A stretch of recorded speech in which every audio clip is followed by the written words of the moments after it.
Gold, trusted gold buyers. మీరు తాకట్టు పెట్టిన బంగారాన్ని విడిపించి ఈ రోజు ఉన్న మార్కెట్ ధరకు కొనబడను.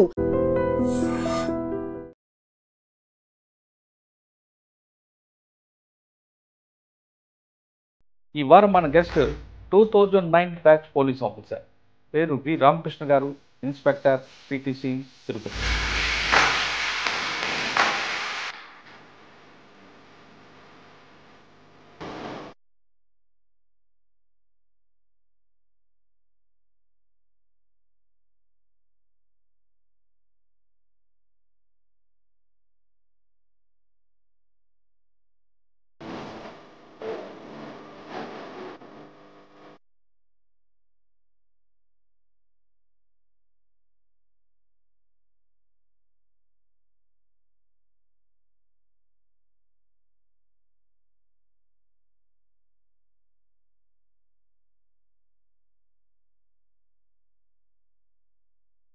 సన్నంగా చక్కగా సార్ ఇప్పుడే డ్యూటీలో జాయిన్ అయిన ఆఫీసర్ లాగా ఉన్నారు. యూనిఫామ్ వేయక ముందు నుంచి మీరు మారదానా, యూనిఫామ్ అయిన తర్వాత మారడం చేయాలనుకున్నారా? పోలీస్ డిపార్ట్మెంట్లోకి వచ్చిన తర్వాత మీరు చేసిన మంచి కేసులు, ప్రతి పోలీస్ ఆఫీసర్ మారదాన కానీ చేస్తే వాళ్ళ స్ట్రెస్ తగ్గిపోవడం కానీ, కాన్ఫిడెన్స్ లెవెల్ ఎలా పెరుగుతాయి?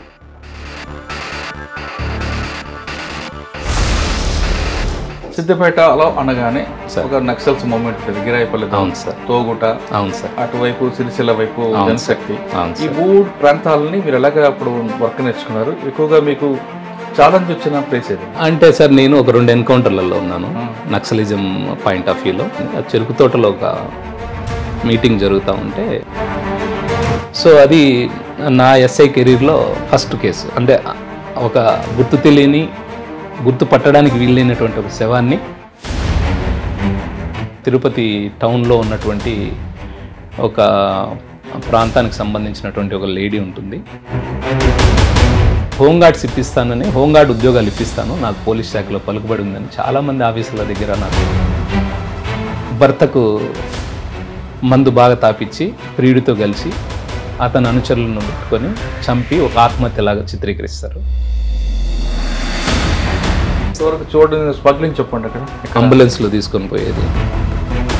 ఇక్కడ క్రైమ్ నేచర్ ఏంటంటే బంగారు వ్యాపారస్తులు ఒక 5.5 కేజీల బంగారం పోతుంది. మార్నింగ్ స్టార్ అని ఒక ట్రావెల్స్ బస్సులో ఎక్కుతారు. శ్రీకాళహస్తి గుడి ఏ విధంగా ఉందో అలాంటి ఒక శివాలయం ఉంటుంది. ఆ దొంగతనం చేసిన దొంగలు ఆ దేవుని దగ్గరికి వెళ్తారు.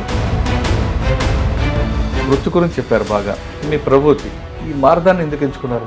ఆ బంగారుపాలెంలో ఉన్నప్పుడే ఒకరోజు ఇంటర్నెట్లో చూశాను సార్. ఎన్ని కేసు ఉంటారంటే నేను ఇప్పటివరకు 2 సార్లు టాటా ముంబై మారథాన్ చేశాను సార్.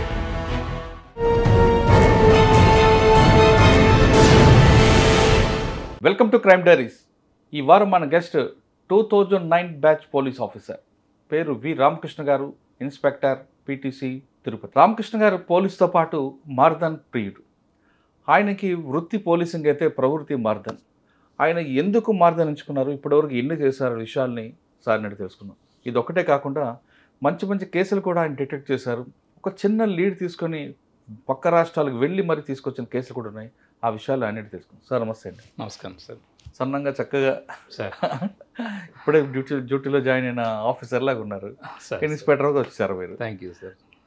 సార్, పోలీస్ ఆఫీసర్ అవ్వడం అనక బై ఛాన్సా బై చాయిసా అన్నది రొటీన్ క్వశ్చన్. అది కాకుండా యూనిఫామ్ వేయక ముందు నుంచి మీరు మారదానా, యూనిఫామ్ అయిన తర్వాత మారదాన్ చేయాలనుకున్నారా? ఒకటి. నెంబర్ 2, పోలీస్ డిపార్ట్మెంట్లోకి వచ్చిన తర్వాత మీరు చేసిన మంచి కేసులు, అంటే చిన్న లీడ్తో వచ్చిన కేసు, బ్రేక్ త్రూ కేసులు ఒకటి. నెంబర్ 3, ప్రతి పోలీస్ ఆఫీసర్ మారదానగా చేస్తే వాళ్ళ స్ట్రెస్ తగ్గిపోవడం కానీ, కాన్ఫిడెన్స్ లెవెల్ ఎలా పెరుగుతాయి, ఆ విషయం చెప్పండి. ఈ 3 ప్రశ్నల సమాధానం చెప్పే ముందు ఒకసారి రామకృష్ణ గారి కుటుంబ నేపథ్యం, యూనిఫామ్లోకి ఎందుకు రావాలనుకున్నారు? సార్, నేను కడప జిల్లాలో చక్రాయపేట మండలం అని గండి పుణ్యక్షేత్రం దగ్గరలో గాజులపేట అని ఒక చిన్న గ్రామం ఉంటుంది సార్ మాది. అక్కడి నుంచి నేను వచ్చాను. నేను ఇంటర్మీడియట్ అయిపోయిన తర్వాత డిగ్రీలో ఉన్నప్పుడు కానిస్టేబుల్ ఎగ్జామ్స్ రాసి 2001 సంవత్సరంలో కడప జిల్లాలో అలాగే మెదక్ జిల్లాలో రాయడం జరిగింది. చివరికి నేను మెదక్ జిల్లాలో కానిస్టేబుల్గా ఎంపిక అవడం జరిగింది, నాన్ లోకల్ కేటా కింద. అక్కడ 2009వ సంవత్సరం వరకు అంటే నేను ఎస్ఐ అయ్యే వరకు సిద్దిపేట ఆ పరిసర ప్రాంతాలలో కానిస్టేబుల్గా పనిచేశాను సార్. ఫస్ట్ కానిస్టేబుల్ మీరు కానిస్టేబుల్గా పనిచేశాను సార్. కానిస్టేబుల్గా ఎవరైనా ఫస్ట్ ఎస్పీ మీకు 2001 అంటే సార్ నేను ఇనీషియల్గా నేను భర్తీ అయ్యేటప్పుడు వివి గోపాలకృష్ణ సార్ ఎస్పీ గారు ఉన్నారు. నేను ట్రైనింగ్ ముగించుకొని విజయనగరంలో వచ్చే సమయానికి సికాగోయల్ మేడం గారు ఉన్నారు. తర్వాత రాజేష్ సింగ్ చౌహాన్ సారు వీళ్ళందరూ ఎస్పీగా ఉన్నారు ఆ టైంలో. సార్ మీరు సిద్దిపేట చూసారు? సిద్దిపేట చేశాను. ఓకే, అంటే గోపాలకృష్ణ గారి టైంలో సిద్దిపేటలో మీరు ఉన్నారు. నేను ఇనీషియల్గా భర్తీ అయ్యేటప్పుడు సార్ ఎస్పీగా ఉన్నారు. సిద్దిపేటలో పనిచేశారు. పనిచేశాను. సిద్దిపేటలో అనగానే ఒక నక్సల్స్ మూవ్మెంట్ ఉంటుంది, గిరాయిపల్లి, అవును సార్, తోగుట, అవును సార్, అటువైపు సిరిసిల్ల వైపు జనశక్తి, అవును ఈ 3 ప్రాంతాలని మీరు ఎలాగ అప్పుడు వర్క్ నేర్చుకున్నారు? ఎక్కువగా మీకు ఛాలెంజ్ వచ్చిన ప్లేస్ ఏదండి? అంటే నేను భూంపల్లి అని ఒక దుబ్బాక సర్కిల్ పరిధిలో ఉన్నటువంటి భూంపల్లి అని ఒక పోలీస్ స్టేషన్లో పనిచేశాను సార్. ఆ పోలీస్ స్టేషను మేము 2001లో భర్తీ అయిన సమయంలోనే కొత్తగా ఏర్పాటు చేసినటువంటి ఒక పోలీస్ స్టేషన్. మిరుదొడ్డి మరియు దుబ్బాక మండలాలను కొన్ని గ్రామాలను తీసుకొని జ్యూరిడిక్షనల్గా ఏర్పాటు చేసినటువంటి స్టేషన్ అది. అక్కడ కోడవెల్లి దళం అని ఒక వాగు ఉంటుంది, కోడవెల్లి వాగు అని. ఆ కోడవెల్లి దళం అనేది ఉండేది. అప్పట్లో ఒక మావోయిస్టులే కాకుండా జనశక్తి నక్సలైట్స్ కూడా ఎక్కువ మంది ఉండేవాళ్ళు. బేసిక్గా మా పోలీస్ స్టేషన్ ఆ చుట్టుపక్కలంతా కూడా నక్సల్స్ ప్రభావిత ప్రాంతం అది. సానుభూతి పరులు కానివ్వండి, ఆ పార్టీలో యాక్టివ్గా పనిచేసే వాళ్ళు కానివ్వండి, యాక్షన్ టీమ్స్ కానివ్వండి, వీటి మూమెంట్ ఎక్కువగా ఉన్నటువంటి ప్రాంతం సార్ అది. ఈవెన్ మనం సర్కిల్ ఆఫీస్కి ఎవరైనా కానిస్టేబులము ఇప్పటి మాదిరి లేదు కాబట్టి, డిజిటల్ అంతా లేదు కాబట్టి, ఫిజికల్గా మనం ఏదైనా తపాలా తీసుకొని పోవాలన్నా కూడా సర్కిల్ ఆఫీస్కి కానీ సిద్దిపేటకు కానీ 10 మంది ప్రజలు ఏదైతే కమ్యూట్ చేస్తున్నారో అలాంటి ట్రాన్స్పోర్ట్ వెహికల్లోనే పోయేవాళ్ళం. ఎందుకంటే సేఫ్టీ. మీకు ఇన్స్పెక్టర్ నేను పనిచేసినప్పుడు ఎస్ఐగా హరిచంద్రారెడ్డి అని ఇప్పుడు డిఎస్పీగా ఉన్నారు సార్. సారు అవును, ఆయన బేసిక్గా ఆయన పెద్ద ఇన్స్పిరేషన్ కూడా నాకు. ఓకే, ఎందుకు అంటే సార్ ఇక్కడ మాదిరిగా అంటే తెలంగాణకు ఆంధ్రాకు చాలా తేడా ఉంటుంది పోలీస్ పరంగా. అంటే నేను అక్కడ ఇనిషియల్గా భర్తీ అయిన టైంలో ఒక ఎస్ఐ అంటే చాలా రెస్పెక్ట్ ఉండేది ప్రజలలో. అంటే ప్రజలకు సాధ్యమైనంత వరకు సహాయం చేయగలిగే పొజిషన్ ఉన్నటువంటి జాబ్ సార్ అది. సో ఆయన యాటిట్యూడ్ కానీ ఆ ప్రజల నుంచి ఆయనకు వచ్చే ఆ మంచి పేరు కానీ ఇదంతా అబ్జర్వ్ చేసాను క్లోజ్గా. సో హరిచంద్రారెడ్డి సార్ కూడా ఒక నాకు ఇన్స్పైర్ ఎస్ఐ కావాలి మన. ఆయన టైంలో పోలీస్ స్టేషన్లో మధ్య దాడులు, పోలీస్ స్టేషన్లో బ్లాస్టింగ్ కూడా జరిగాయి. అంటే భూంపల్లి ఎస్ఐగా ఉన్నది చాలా తక్కువ కాలం ఉన్నారు సారు. ఆ టైంలో సార్తో పాటు ఒక ఎన్కౌంటర్లో కూడా లైవ్ ఎన్కౌంటర్లో పాల్గొన్నారు. ఇక్కడ అది ఎన్కౌంటర్ జరిగింది మిరుదొడ్డి మండలంలో జరిగింది సార్. అది రుద్రారం అని ఒక గ్రామం ఉంటుంది. ఆ చెరుకు తోటలో ఒక మీటింగ్ జరుగుతూ ఉంటే ఇన్ఫర్మేషన్ మీద చేసాం దాని మీద. దాంట్లో కూడా ఒక 2 జనశక్తి నక్సలైట్స్ కూడా చనిపోయారు. సార్తో పాటు ఆ ఎన్కౌంటర్ ఉంది. ఇప్పుడు డిఎస్పీ ఎవరంటే మీకు సిద్దిపేట డిఎస్పీగా వెంకటేశ్వర్ నాయక్ సార్ అని దుబ్బాక సిఐగా ఉండేవాళ్ళు ఆయన. డిఎస్పీ వేరే సార్ ఉన్నారు సార్. సార్ పేరు గుర్తు రావడం లేదు. 2001లోనా 2003లో సార్. ప్రకాష్ రెడ్డి గారా? ప్రకాష్ రెడ్డి సార్. సార్ మన మధుకర్ స్వామి సార్ వాళ్ళు దుబ్బాక ప్రభాకర్ రెడ్డి గారు, ప్రకాష్ రెడ్డి గారు సిద్దిపేట. అవును సార్. ఆ పీరియడ్ తర్వాత మేము బంగారపాలెంలో పనిచేసాము హరిచంద్రారెడ్డి సార్తో పాటు. దాంతో పాటు దోపిడీ దొంగలు స్టేషన్ నుంచి పారిపోవడం చాలాగా ఉన్నాయండి కేసులు. చాలా ఉన్నాయి సార్. ఆ దుబ్బాక పరిసర ప్రాంతాలలో ఎక్కువ ఈ నక్సలిజము దాని తాలూకా. ఎందుకంటే అది కరీంనగర్కి కూడా కొద్దిగా బార్డర్ అవుతుంది, నిజామాబాద్కు బార్డర్ అవుతుంది మేము ఉన్నటువంటి ఆ ప్రాంతము. ఆ టైంలో చాలా అంటే చాలా జాగ్రత్తగా ఉంటే తప్ప బయటికి కూడా పోవాలంటే కూడా చాలా ఆలోచించి ఎక్కువ మంది ఉండడం. ఏదైనా తర్వాత ఎక్కడికి వచ్చారు? భూంపల్లి ఒక్కటే చేశాను సార్ నేను. ఆల్మోస్ట్ అక్కడున్న 7 సంవత్సరాల్లో నన్ను ఎవరు బదిలీ చేయలేదు, నేను బదిలీ కావాలని కోరుకోలేదు. అవును సార్. ఏమున్నాయండి మీకు మంచి వర్క్ అక్కడ? అంటే సార్ నేను ఒక 2 ఎన్కౌంటర్లలో ఉన్నాను నక్సలిజం పాయింట్ ఆఫ్ వ్యూలో. తర్వాత ఇంకా అప్పుడే మనకు కొత్తగా CCTNS అని కంప్యూటర్ ఇదంతా ఇంట్రొడ్యూస్ అవుతుంది పైలట్ ప్రాజెక్ట్గా. ఆ టైంలో దాన్ని అప్డేషన్ కోసం అని చెప్పి, మోరోవర్ అప్పటికి నా డిగ్రీ అయిపోవడము, డిస్టెన్స్లో డిగ్రీ చేశాను, పక్క జాబ్ చేస్తున్నాయి. దాని తర్వాత 2007లో పడిన SI నోటిఫికేషన్ కోసం బాగా ప్రయత్నం చేశాను, బాగా హార్డ్గా ప్రిపేర్ అయ్యాను. కొద్ది మార్కుల్లో 2007లో మిస్ అయింది. సో నా ఫోకస్ అంతా ఇంకా అంటే ఇక్కడ నుంచి బయలుదేరి వెళ్తే మనము రాయలసీమ జోన్లో సెలెక్ట్ అయితే SIగానే వెళ్ళిపోవాలన్న ఉద్దేశంతో లోకల్లో వేరే స్టేషన్కి మారే ఉద్దేశం కానీ అదంతా ఏం లేదు, అంతా సెటప్ అయిపోయింది. అక్కడ క్వార్టర్స్ కూడా ఉండేవి, మా మదర్ కూడా నాతో పాటు ఉండేవాళ్ళు. సో భూంపల్లి అనేది ఒక 3 స్టేర్ బిల్డింగ్ ఉంటుంది, చాలా పెద్ద పోలీస్ స్టేషన్, చాలా అందంగా ఉంటుంది.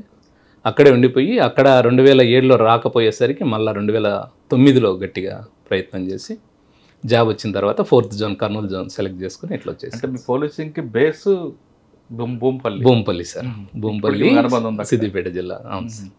ఆల్మోస్ట్ అంతా నేను చేశారండి మీరు హరిశ్చంద్ర రెడ్డి సార్. నేను ఫస్ట్ పని చేసినప్పుడు ఒక ర్యాంకర్ ఎస్ఐ సార్ ఉండేవాళ్ళు, తర్వాత హరిశ్చంద్రారెడ్డి సారు, తర్వాత రాజు గారు అని చెప్పి రాజు గారు, తర్వాత మధుమోహన్ రెడ్డి సార్ అని కర్నూలు ప్రాంతం వాసి, తర్వాత సార్ నాంపల్లి ఇన్స్పెక్టర్గా కూడా టాస్క్ ఫోర్స్లో ఉస్మానియా చేశారు సార్ ఉన్నారు మాకు. తర్వాత ఇంకా మేము 2009లో జాబ్ వచ్చిన తర్వాత అక్కడ నుంచి రిలీవ్ అయ్యి మళ్ళీ ట్రైనింగ్కి వచ్చేసాం. 2009లో ట్రైనింగ్ అయిన తర్వాత సార్ ఫస్ట్ పోస్టింగ్ ఎక్కడ వచ్చింది? 2009లో ఫస్ట్ పోస్టింగ్ తిరుపతి వచ్చింది సార్. సాధారణంగా ఒక కానిస్టేబుల్ నుండి సార్ ఒక ఇన్స్పెక్టర్ కానీ ఒక ఎస్ఐ గారు అనుకోండి, సార్ కొంతమంది ఆఫీసర్లు చిన్న చూపు చూస్తుంటారు. అటువంటి చూపులు ఏమి ఎదురుపడ్డాయి మీకు? అలాంటిది ఎప్పుడు కానీ లేదు, మీరు కానిస్టేబుల్గా ఉంటూ చదువుకుంటూ ఎస్ఐకి ప్రిపేర్ అయ్యారు. అవును సార్. అక్కడ కూడా కొంచెం విభేదించే వాళ్ళు ఉంటారు, నీ కానిస్టేబుల్ నీవెందురా చదువుకోవడానికి, అటువంటి ఏమైనా చిత్కారాలు అవమానాలు వచ్చాయా? అంటే సార్ ఇక్కడ ఒక డిఎస్పీ సార్ ప్రకాష్ రెడ్డి సార్ని కలవడం జరిగింది సార్. నేను సిద్దిపేట డిఎస్పీ గారిని ఈ విధంగా ప్రిపేర్ అవుతున్నాను, నాకు కొద్దిగా వెసులుబాటు ఉంటుంది సార్, సబ్ జైల్లో గార్డ్ ఉంటుంది సార్ సివిల్ వాళ్ళది, ఇక్కడుండి నేను కొద్దిగా దగ్గరలో ఉన్నటువంటి గ్రూప్ 2 కోచింగ్ సెంటర్స్ ఉండేటి కొన్ని, జయచంద్ర రెడ్డి అని ఒక ఎంఆర్ఓ గారు గ్రూప్ 2 కోచింగ్ సెంటర్ నడిపేవారు సిద్దిపేటలో. ఆ సారు వాళ్ళ కోచింగ్ సెంటర్స్కి, అలాగే రాఘవేంద్ర అని ఒక ఆయన ఐసెట్ కోచింగ్ నడిపేవారు. వీటన్నింటికి పోవడం వల్ల నాకేమైందంటే ఎస్ఐ ఎగ్జామినేషన్ కొద్దిగా ఈజీ అయింది సార్. ఆ టైంలో ప్రకాష్ రెడ్డి డిఎస్పీ లాంటి వాళ్ళు, ఆయన కింద పనిచేస్తున్నటువంటి సిసి ఒకసారి ఉన్నాడు, వాళ్ళు నన్ను డిఎస్పీ గారికి ఇంట్రడ్యూస్ చేసి ప్రిపేర్ అవుతున్నాడు సార్, కొద్దిగా మనం హెల్ప్ చేస్తే ఎస్ఐ జాబ్ వస్తుంది అంటే సరే అని చెప్పి నన్ను ఆల్మోస్ట్ ఒక 2 years దాకా సబ్ జైల్ గార్డ్లోనే పెట్టారు సార్. సో అది నాకు డ్యూటీ చేసుకోవడం, కోచింగ్ సెంటర్లో కూర్చోవడం, సపోర్ట్. ఎంకరేజ్ కాకుండా డిస్కరేజ్ ఎక్కడ లేదు సార్, అలాంటిది ఎక్కడ నేను ఎదుర్కొనింది లేదు. ఓకే, అక్కడ మీకు వచ్చారు ఫస్ట్ పోస్టింగ్ తిరుపతి. అవును సార్, వెంకటేశ్వర స్వామి సన్నిధికి వచ్చారు. అవును సార్, అది పద్మావతి అమ్మవారి గుడి. మొట్టమొదటిసారిగా నా పోస్టింగ్ వచ్చేసి తిరుచానూరులో పద్మావతి అమ్మవారి. ఎవరండి ఎస్పీ ఎవరు అప్పుడు ఫస్ట్? సార్ మేము వచ్చినప్పుడు రవీంద్ర సార్ అని ఒక సార్ ఉన్నారు సార్. అవును సారు. దాని తర్వాత ప్రభాకర్ రావు సారు ఎస్పీ గారు వచ్చారు. అవును సార్. తర్వాత Rajasekhar Babu sir, Mohanty sir, R Jayalakshmi madam, Gopinath Jetti sir. Sir మీరు ఫస్ట్ పోస్టింగ్ వచ్చేసరికి ఆల్రెడీ మీకు రికార్డ్ దగ్గర నుండి కానిస్టేబుల్ అంటే పిల్లర్ ఆఫ్ పోలీస్. అవును సార్. ఆ బేస్ అంతా మీరు నేర్చుకున్నారు. సార్ కానీ ఎస్ఐ అయిన తర్వాత మరొకసారి మీకు ట్రైనింగ్ ఉంటుంది, మళ్ళీ కానిస్టేబుల్ నుండి అన్నీ ఉంటాయి. నేర్చుకున్నారా? నాకు ఆల్రెడీ వచ్చు అని చెప్పి మీరు డుమ్మా కొట్టారు? అలా ఉండదు సార్. అంటే దీంట్లో చాలా డెప్త్గా మనం నేర్చుకోవాల్సి ఉంటుంది సార్. కానిస్టేబుల్ స్థాయిలో ఎంత నేర్పిస్తారో అంతే ఉంటుంది బేసిక్ ట్రైనింగ్లో. ఎస్ఐ విషయానికి వస్తే ఇంకొద్దిగా డెప్త్గా ఉంటుంది. రికార్డ్స్ మీరు ఆల్రెడీ 7 సంవత్సరాలు కానిస్టేబుల్ పనిచేస్తారు, మీకు ఆ సబ్జెక్ట్ అంతా ఉంది కదా. కొద్ది వరకు ఉపయోగపడుతుంది సార్. కానీ మనం జాగ్రత్తగా లేకపోతే ఎస్ఐ ట్రైనింగ్ అకాడమీలో వచ్చే మార్కులను ఆధారంగానే మన ఫర్దర్ ప్రమోషన్స్, ఇన్స్పెక్టర్ కానీ డిఎస్పీ కానీ ఇదంతా ఆధారపడి ఉంటుంది. కాబట్టి కంపల్సరీగా మనము శ్రద్ధగా చదవాలి, శ్రద్ధగా విని రాస్తేనే మార్క్స్ వస్తాయి sir. First Perambur case, Sri పెరంబుదూరులో. తర్వాత అక్కడ నుంచి నేను ఒక 6 monthsకి ఇండివిజువల్ పోలీస్ స్టేషన్ తొట్టంబేడ్ అని, శ్రీకాళహస్తి దగ్గర ఒక తొట్టంబేడ్ అని ఒక స్టేషన్ ఉంటుంది. ఆ స్టేషన్లో పోస్టింగ్ ఇచ్చారు సార్. అది ఇండివిజువల్ స్టేషను, ఎస్ఐ ఒకరే SHOగా ఉండేది. సో అక్కడ ఒక 2 years పనిచేశాను సార్. ఏముందండి సార్ అక్కడ మీ అచీవ్మెంట్, మీ ఛాలెంజ్ ఏమొచ్చింది, మీ అచీవ్మెంట్ ఏముంది అక్కడ అంటే సార్? ఒక మనకు తెలుగంగ కెనాల్ ఉంటుంది సార్. అంటే సోమశిల ప్రాజెక్ట్ దగ్గర నుంచి మనకి కొంత వాటర్ను మనము చెన్నై సిటీకి సప్లై చేస్తాం సార్, కొన్ని టీఎంసీల వాటర్ని, మంచినీళ్ళని. అక్కడ నుంచి పోతున్న వాటర్లో కొంతమంది ప్రమాదవశాత్తు, కొంతమంది ఏదైనా క్రైమ్ చేసి మనుషులను అందుపడేయడము, అవి కొట్టుకుంటూ రావడము, ఆ వేలో ఎన్ రూట్లో ఉన్నటువంటి అన్ని రాపూర్ కానివ్వండి, తర్వాత వచ్చే పోలీస్ స్టేషన్ పరిధులన్నీ కూడా దాటి. పెన్షన్ కూడా మీకే వస్తుందా? పెంచల్కోన అనేది అది సపరేట్ సార్, నెల్లూరు జిల్లాలో ఉండేది. ఆ దారిలో ఆ కెనాల్ ఎంబడి తొట్టంబేడుకు ఉంది సార్ ఆ కెనాల్ కొద్ది స్ట్రెచ్. అక్కడ మాకు ఒక శవం ఒకటి కొట్టుకొని పోతా ఉంటే వాటర్లో ఆ శవాన్ని బయటికి తీయడం జరిగింది. అప్పటికి అది ఆల్మోస్ట్ పీలింగ్ స్టేజ్లో ఉంది. అంటే మనం ముట్టుకుంటే ఎక్కడికక్కడ పార్ట్స్ వచ్చేస్తున్నాయి అన్నట్టు. అప్పటికి చేపలు, అవి ముళ్ళులు, ఇవన్నీ అంటే వాటర్లో కంపలు ఇవన్నీ ఉంటాయి కదా, అవన్నీ తగులుకోవడం వల్ల కొద్దిగా డ్యామేజ్ అయ్యి అంతా ఉందన్నట్టు. అది మనకు గ్రామస్తులు చూసి ఒక శవం ఏదో ఒక చెట్టును తగులుకొని ఉంది అనడంతో జాగ్రత్తగా అంటే అక్కడికే డాక్టర్లు నందు రిక్విజేషన్ ఇచ్చి అక్కడనే పోస్ట్ మార్టం చేయడం జరిగింది. జరిగిన తర్వాత కొద్ది రోజులు పోస్ట్ మార్టంలో మనకి స్టాబ్ ఇంజరీస్ ఉన్నట్టుగా వచ్చింది. అది మేల్ ఫీమేల్ అండి? Male body sir. Unidentified dead బాడీగా మనం కట్టుంటామే ఫస్ట్. తర్వాత ఇంకా వచ్చినటువంటి పోస్ట్ మార్టం దాంట్లో చూసుకొని మర్డర్ కేసుగా ఆల్టర్ చేయడం జరిగింది. అప్పుడు వెంకటేశ్వర్లని సిఐ గారు ఉండేవారు, కరోనాలో చనిపోయారు సారు, మా మొదటి సిఐ గారు ఆయన. ఆ సారు మేము అందరం కలిసి దాని తర్వాత ఎక్కడ బాడీ ఏంది అసలు పర్సన్ ఐడెంటిఫై కాలేదు. మరోవరు మనకి ఎక్కడి నుంచి వచ్చింది తెలియలేదు సార్. మనకు చాలా తక్కువ ఆధారాలు మాత్రమే ఉన్నాయి. అంటే అతను వేసుకున్నటువంటి షర్టు ప్యాంటు అవి మాత్రమే ఉన్నాయి. అవంతా డ్రై చేసి బాగా అంతా, ఎందుకంటే బాగా డీకంపోజిషన్ స్థితిలో ఉన్నింది కాబట్టి వాటి ద్వారా డైలీ కానిస్టేబుల్ని పంపేవాళ్ళం మేము. కానిస్టేబుళ్ళు ఆ ఎన్ రూట్లో తెలుగంగ కాలు వెంబడి వెళ్తూ గ్రామాలలో జనాలకు ఒక యూనిఫామ్ క్లాత్ లాగా ఉంటుంది, దాన్ని చూపిస్తూ ఏదైనా క్లూస్ ఉంటే క్లూస్ తీసుకొని రావడము, ఏదన్నా మనం ఆ విధంగా మూవ్ చేస్తూ ఉన్నాం సార్. ఒక ఫైన్ డే మేము రాపూర్కి రీచ్ అయింది మా టీము. రాపూర్కి పోయిన తర్వాత సార్ ఎం అనే సింబల్ ఉంది సార్ షర్ట్కి. ఎం అనే సింబల్ తోటి ఉండే ఇద్దరు టైలర్లు ఉన్నారు సార్ ఇక్కడ. ఎం అని సింబల్ వేసేవాళ్ళు. ఒకరు మూన్ టైలరు, ఇంకొకరు మురళీకృష్ణ టైలర్ అని చెప్పారు. సో వాళ్ళిద్దరి దగ్గరికి ఫోన్లోనే టచ్లో ఉండి వీళ్ళ దగ్గరికి పోమంటే మూన్ టైలర్ మాది కాదని చెప్పాడు. దాంట్లో ఉన్న మురళీకృష్ణ టైలర్ ఈ యూనిఫామ్ నేనే స్టిచ్ చేశాను, ఆ పర్సన్ కొద్దిగా డీటెయిల్స్ ఇచ్చారు. దాని తర్వాత దాన్ని ట్రాక్ చేయడం జరిగింది. అప్పటికి వాళ్ళు నెల్లూరులో కంప్లైంట్ కూడా ఇచ్చున్నారు ఈ పర్సన్ మిస్ అయ్యాడని. వాళ్ళ విలేజ్కి వెళ్ళి ఇవన్నీ చూపించి ఇది మీ బ్రదర్దే అంటే వాళ్ళ బ్రదర్ నమ్మడు. మా వాడు అంటే యాక్సెప్ట్ చేయలేకపోయారు. మా వాడు చనిపోలేదు, మా వాడు మిస్ అయ్యాడు, కంప్లైంట్ ఇచ్చాము, మేము వేరే దగ్గర కూడా మూఢనమ్మకాలు చూపించాము, మా వాడు ఉన్నాడు బతికే అని చెప్పారని చెప్పి అతను కొట్టిపాడేస్తాడు. ఎంత కన్విన్స్ చేయడానికి కూడా ట్రై చేసినా వినలేదు. తర్వాత మాకు ఆ షర్ట్ జేబులో ఒక చిన్న తాళం చెవి ఉన్నింది సార్, కీ ఉన్నింది. సరే మీ తమ్ముడు ఏం పని చేస్తాడంటే బాలాజీ మొబైల్స్లో ఒక సెల్ ఫోన్స్ రిపేర్ చేసే అబ్బాయి, నర్తకి థియేటర్ ఎదురుగా ఒక బాలాజీ మొబైల్స్ అనే ఒకటి ఉంటుంది నెల్లూరులో. సరే ఆఫీస్లో ఉన్నటువంటి డ్రాగ్ సంబంధించిన కీసా, ఒకవేళ ఓపెన్ అయితే అన్న ఇతను వాళ్ళ బ్రదర్ యాక్సెప్ట్ చేస్తాడని వాళ్ళ బ్రదర్ని పెట్టుకొని పోయి అక్కడ ట్రై చేస్తే అక్కడ కాలేదు సార్. తర్వాత అక్కడ ఉన్న మేనేజర్ని అడిగితే ఈ అబ్బాయి ఎక్కడ ఉంటాడు ఏమంటే వాళ్ళు ఒక ఇల్లు చూపించారు. ఆ ఇంటికి ఉన్నటువంటి తాళము మా చేతిలో ఉన్నటువంటి కీ ఒకే కీ. దాన్ని చూస్తానంటే ఒక చల్లగా ఒక బ్రీజ్ వచ్చేసింది, ఐడెంటిఫై అయింది అని. దాన్ని ఓపెన్ చేస్తానంటే ఓపెన్ అయింది. అప్పుడు వాళ్ళ బ్రదరు మా ఓడేలాగే ఉన్నా అంటే కనుక్కోవడానికి కూడా వీలు లేని విధంగా శవం ఉండడం వల్ల అది జరిగింది. తర్వాత ఇతను ఎందుకు చంపారు, ఎందుకు చనిపోయి ఇంట్లోకి వెళ్ళారా? ఇంట్లోకి వెళ్ళాము. అతనితో పాటు ఇంకొక రూమ్మేట్ ఉన్నాడు సార్. అతను విచారిస్తే కూడా ఇది ఒక కీ నా దగ్గర, ఒక కీ అతని దగ్గర ఉంది సార్. అతని పేరు నాగరాజు, మొబైల్ షాప్లో పనిచేస్తాడు, అతను రిపేర్ చేస్తాడు సెల్ ఫోన్స్ అని చెప్తాడు. సరే ఇంకా ఈ అబ్బాయి వాడే మొబైల్స్ ఏమున్నాయని అప్పట్లో CDRs అంతా పెట్టుకొని కాల్ డాటా అంతా, లాస్ట్ కాల్ ఎక్కడ ఎండ్ అయింది, ఎవరితో మాట్లాడాడు, లాస్ట్ కాల్స్ ఇవన్నీ మాట్లాడాము. దాని తర్వాత ఒక ఇద్దరిని ఐడెంటిఫై చేసి అతన్ని చంపి కారులో తీసుకుని వచ్చి రాపూర్ దగ్గర వాటర్లో విసురుతారు. అది ఒక 7 days తర్వాత మా దగ్గరికి నీళ్ళల్లో కొట్టుకుంటా వస్తుంది సార్. ఎందుకు చంపారండి సార్? వాళ్ళిద్దరూ బాగా ఫైనాన్షియల్ ప్రాబ్లమ్స్లో ఉంటారు. వాళ్ళలో చంపిన వ్యక్తిలో ఒకతను ఏమవుతాడంటే వీళ్ళ దగ్గర పని చేస్తుంటాడు సార్. ఇతను ఏదైతే రాపూర్ దగ్గర విలేజ్ ఉన్నదో ఈ నాగరాజు అనేటువంటి మృతుడు, అతను చిన్నగా ఉన్నప్పుడు ఒక 9th class డ్రాప్అవుట్ స్టూడెంట్ ఒక పిల్లోడు వచ్చి వీళ్ళ దగ్గర పని చేస్తూ ట్రాక్టర్ పని అని చేస్తూ ఉంటాడు సార్. తర్వాత కాలంలో వాడు డిఆర్ ఉత్తమ్ అని మనకు పెద్ద హోటల్ ఉంది సార్ నెల్లూరులో, అక్కడ వ్యాలెట్ పార్కింగ్ చేసుకుంటూ డ్రైవింగ్ అందిపోతూ ఉంటాడు. ఈ క్రమంలో బాగా అప్పులపాలైపోతాడు. అదే హోటల్లో సెక్యూరిటీగా పనిచేస్తున్నటువంటి ఒక సెక్యూరిటీ ఇన్ఛార్జ్ కొడుకు ఒక అబ్బాయి పరిచయం అయ్యి ఈ చెడు వ్యసనాలతో అప్పులపాలైపోయి ఒకరికి ఫైనాన్స్ తీసుకొని వాళ్ళకి డబ్బులు చెల్లించే క్రమంలో డబ్బులు లేక ఇబ్బంది పడుతూ ఉంటారు. ఆ టైంలోనే ఈ నాగరాజ్ అనే అతను చిన్నప్పుడు ఎవరైతే వాళ్ళ ఇంట్లో పనిచేసిన అబ్బాయి పరిచయం అవుతారు. ఇతని దగ్గర ఉన్నటువంటి బంగారు, ఈ మెడలో ఉన్న చైన్లు, సెల్ ఫోన్లు ఇదంతా చూసి అతన్ని ఏదన్నా చేస్తే మనకు ఆ ఫైనాన్షియర్ దగ్గర మనం ఇబ్బంది లేకుండా ఉంటామన్న ఉద్దేశంతో ఒక ప్లాన్ వేసి అతన్ని తీసుకెళ్ళి రూమ్లో మందు తాపిన తర్వాత అనుకున్నట్టుగా చంపేసి దాన్ని అంతా కూడా నీట్గా తీసి కారులో పెట్టి, ఆ కారును కూడా ఎయిర్పోర్ట్కి బాడీకి పోతున్నామని ఒక కొబ్బరి బొండాల షాప్ ఒకతను అతని దగ్గర కారును తీసుకొని పాపం ఆ కారులో దాన్ని వేసుకొని వర్షం పడుతూ ఉంటుంది, వస్తారు రాపూర్ సైడ్ ఫారెస్ట్లో పడేయాలన్న ఉద్దేశంతో. ఫారెస్ట్ వాళ్ళు ఉండడంతో యూనిఫామ్లో పోలీసులని భయపడి గూడూరు రోడ్లో పోతూ ఉంటే మనకు తెలుగంగ కెనాల్ కింద పోతుంటుంది, అక్కడ నుంచి ఇసురుతారు.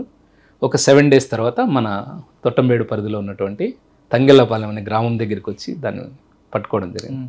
సో అది నా ఎస్ఐ కెరీర్లో ఫస్ట్ కేసు. అంటే ఒక గుర్తు పట్టడానికి వీలైనటువంటి ఒక శవాన్ని కనుగొనడం, దాని వెనక ఎవరున్నారనే దాన్ని అంతా కూడా ఫైండ్ అవుట్ చేయడం. సాధారణంగా నాలాలో కొట్టుకొచ్చిన శవం, చెరువులో కొట్టుకొచ్చిన శవం, చెరువులో తేలిన శవం, నదిలో కొట్టుకున్న శవం సార్ మీ ఆఫీసర్లు కొంతమంది చూసారంటే సార్ ఏం చేస్తారంటే, మీరు ఆఫీసర్లు కాదు, మీరు సబార్డినేట్స్ కానీ ఇది మంద కాదు ఎక్కడి నుంచి వచ్చిందని కొంచెం ముందు పంపిస్తారు. కానీ మీరెందుకు అది లాగి దాన్ని పుట్టుబోరలకు వెళ్ళాల్సి వచ్చింది? అంటే ప్యాషనా? సార్ అంటే మనకు వేరే ఇప్పుడు గ్రామస్తులు చూసిన తర్వాత మనం అలాంటి పనులు చేయడం లేదా దాన్ని పంపించడం లాంటివి చేస్తే అది చెడ్డ పేరు వస్తుంది సార్. అలాంటిది వాళ్ళు చూసినా చూడకపోయినా ఎవరైనా చేయాల్సిందే సార్. ఇది మోరోవర్ ఏంటంటే ఈ తెలుగంగ కెనాల్ ఏదైతే ఉందో చెన్నైకి పోయే టైంలో సత్యవేడు అనే ఒక ప్రాంతం దగ్గర ఒక మెష్ లాగా ఉంటుంది సార్. అక్కడ పోదు సార్, ఇంకా ఆడ అడ్డుపడతాయి.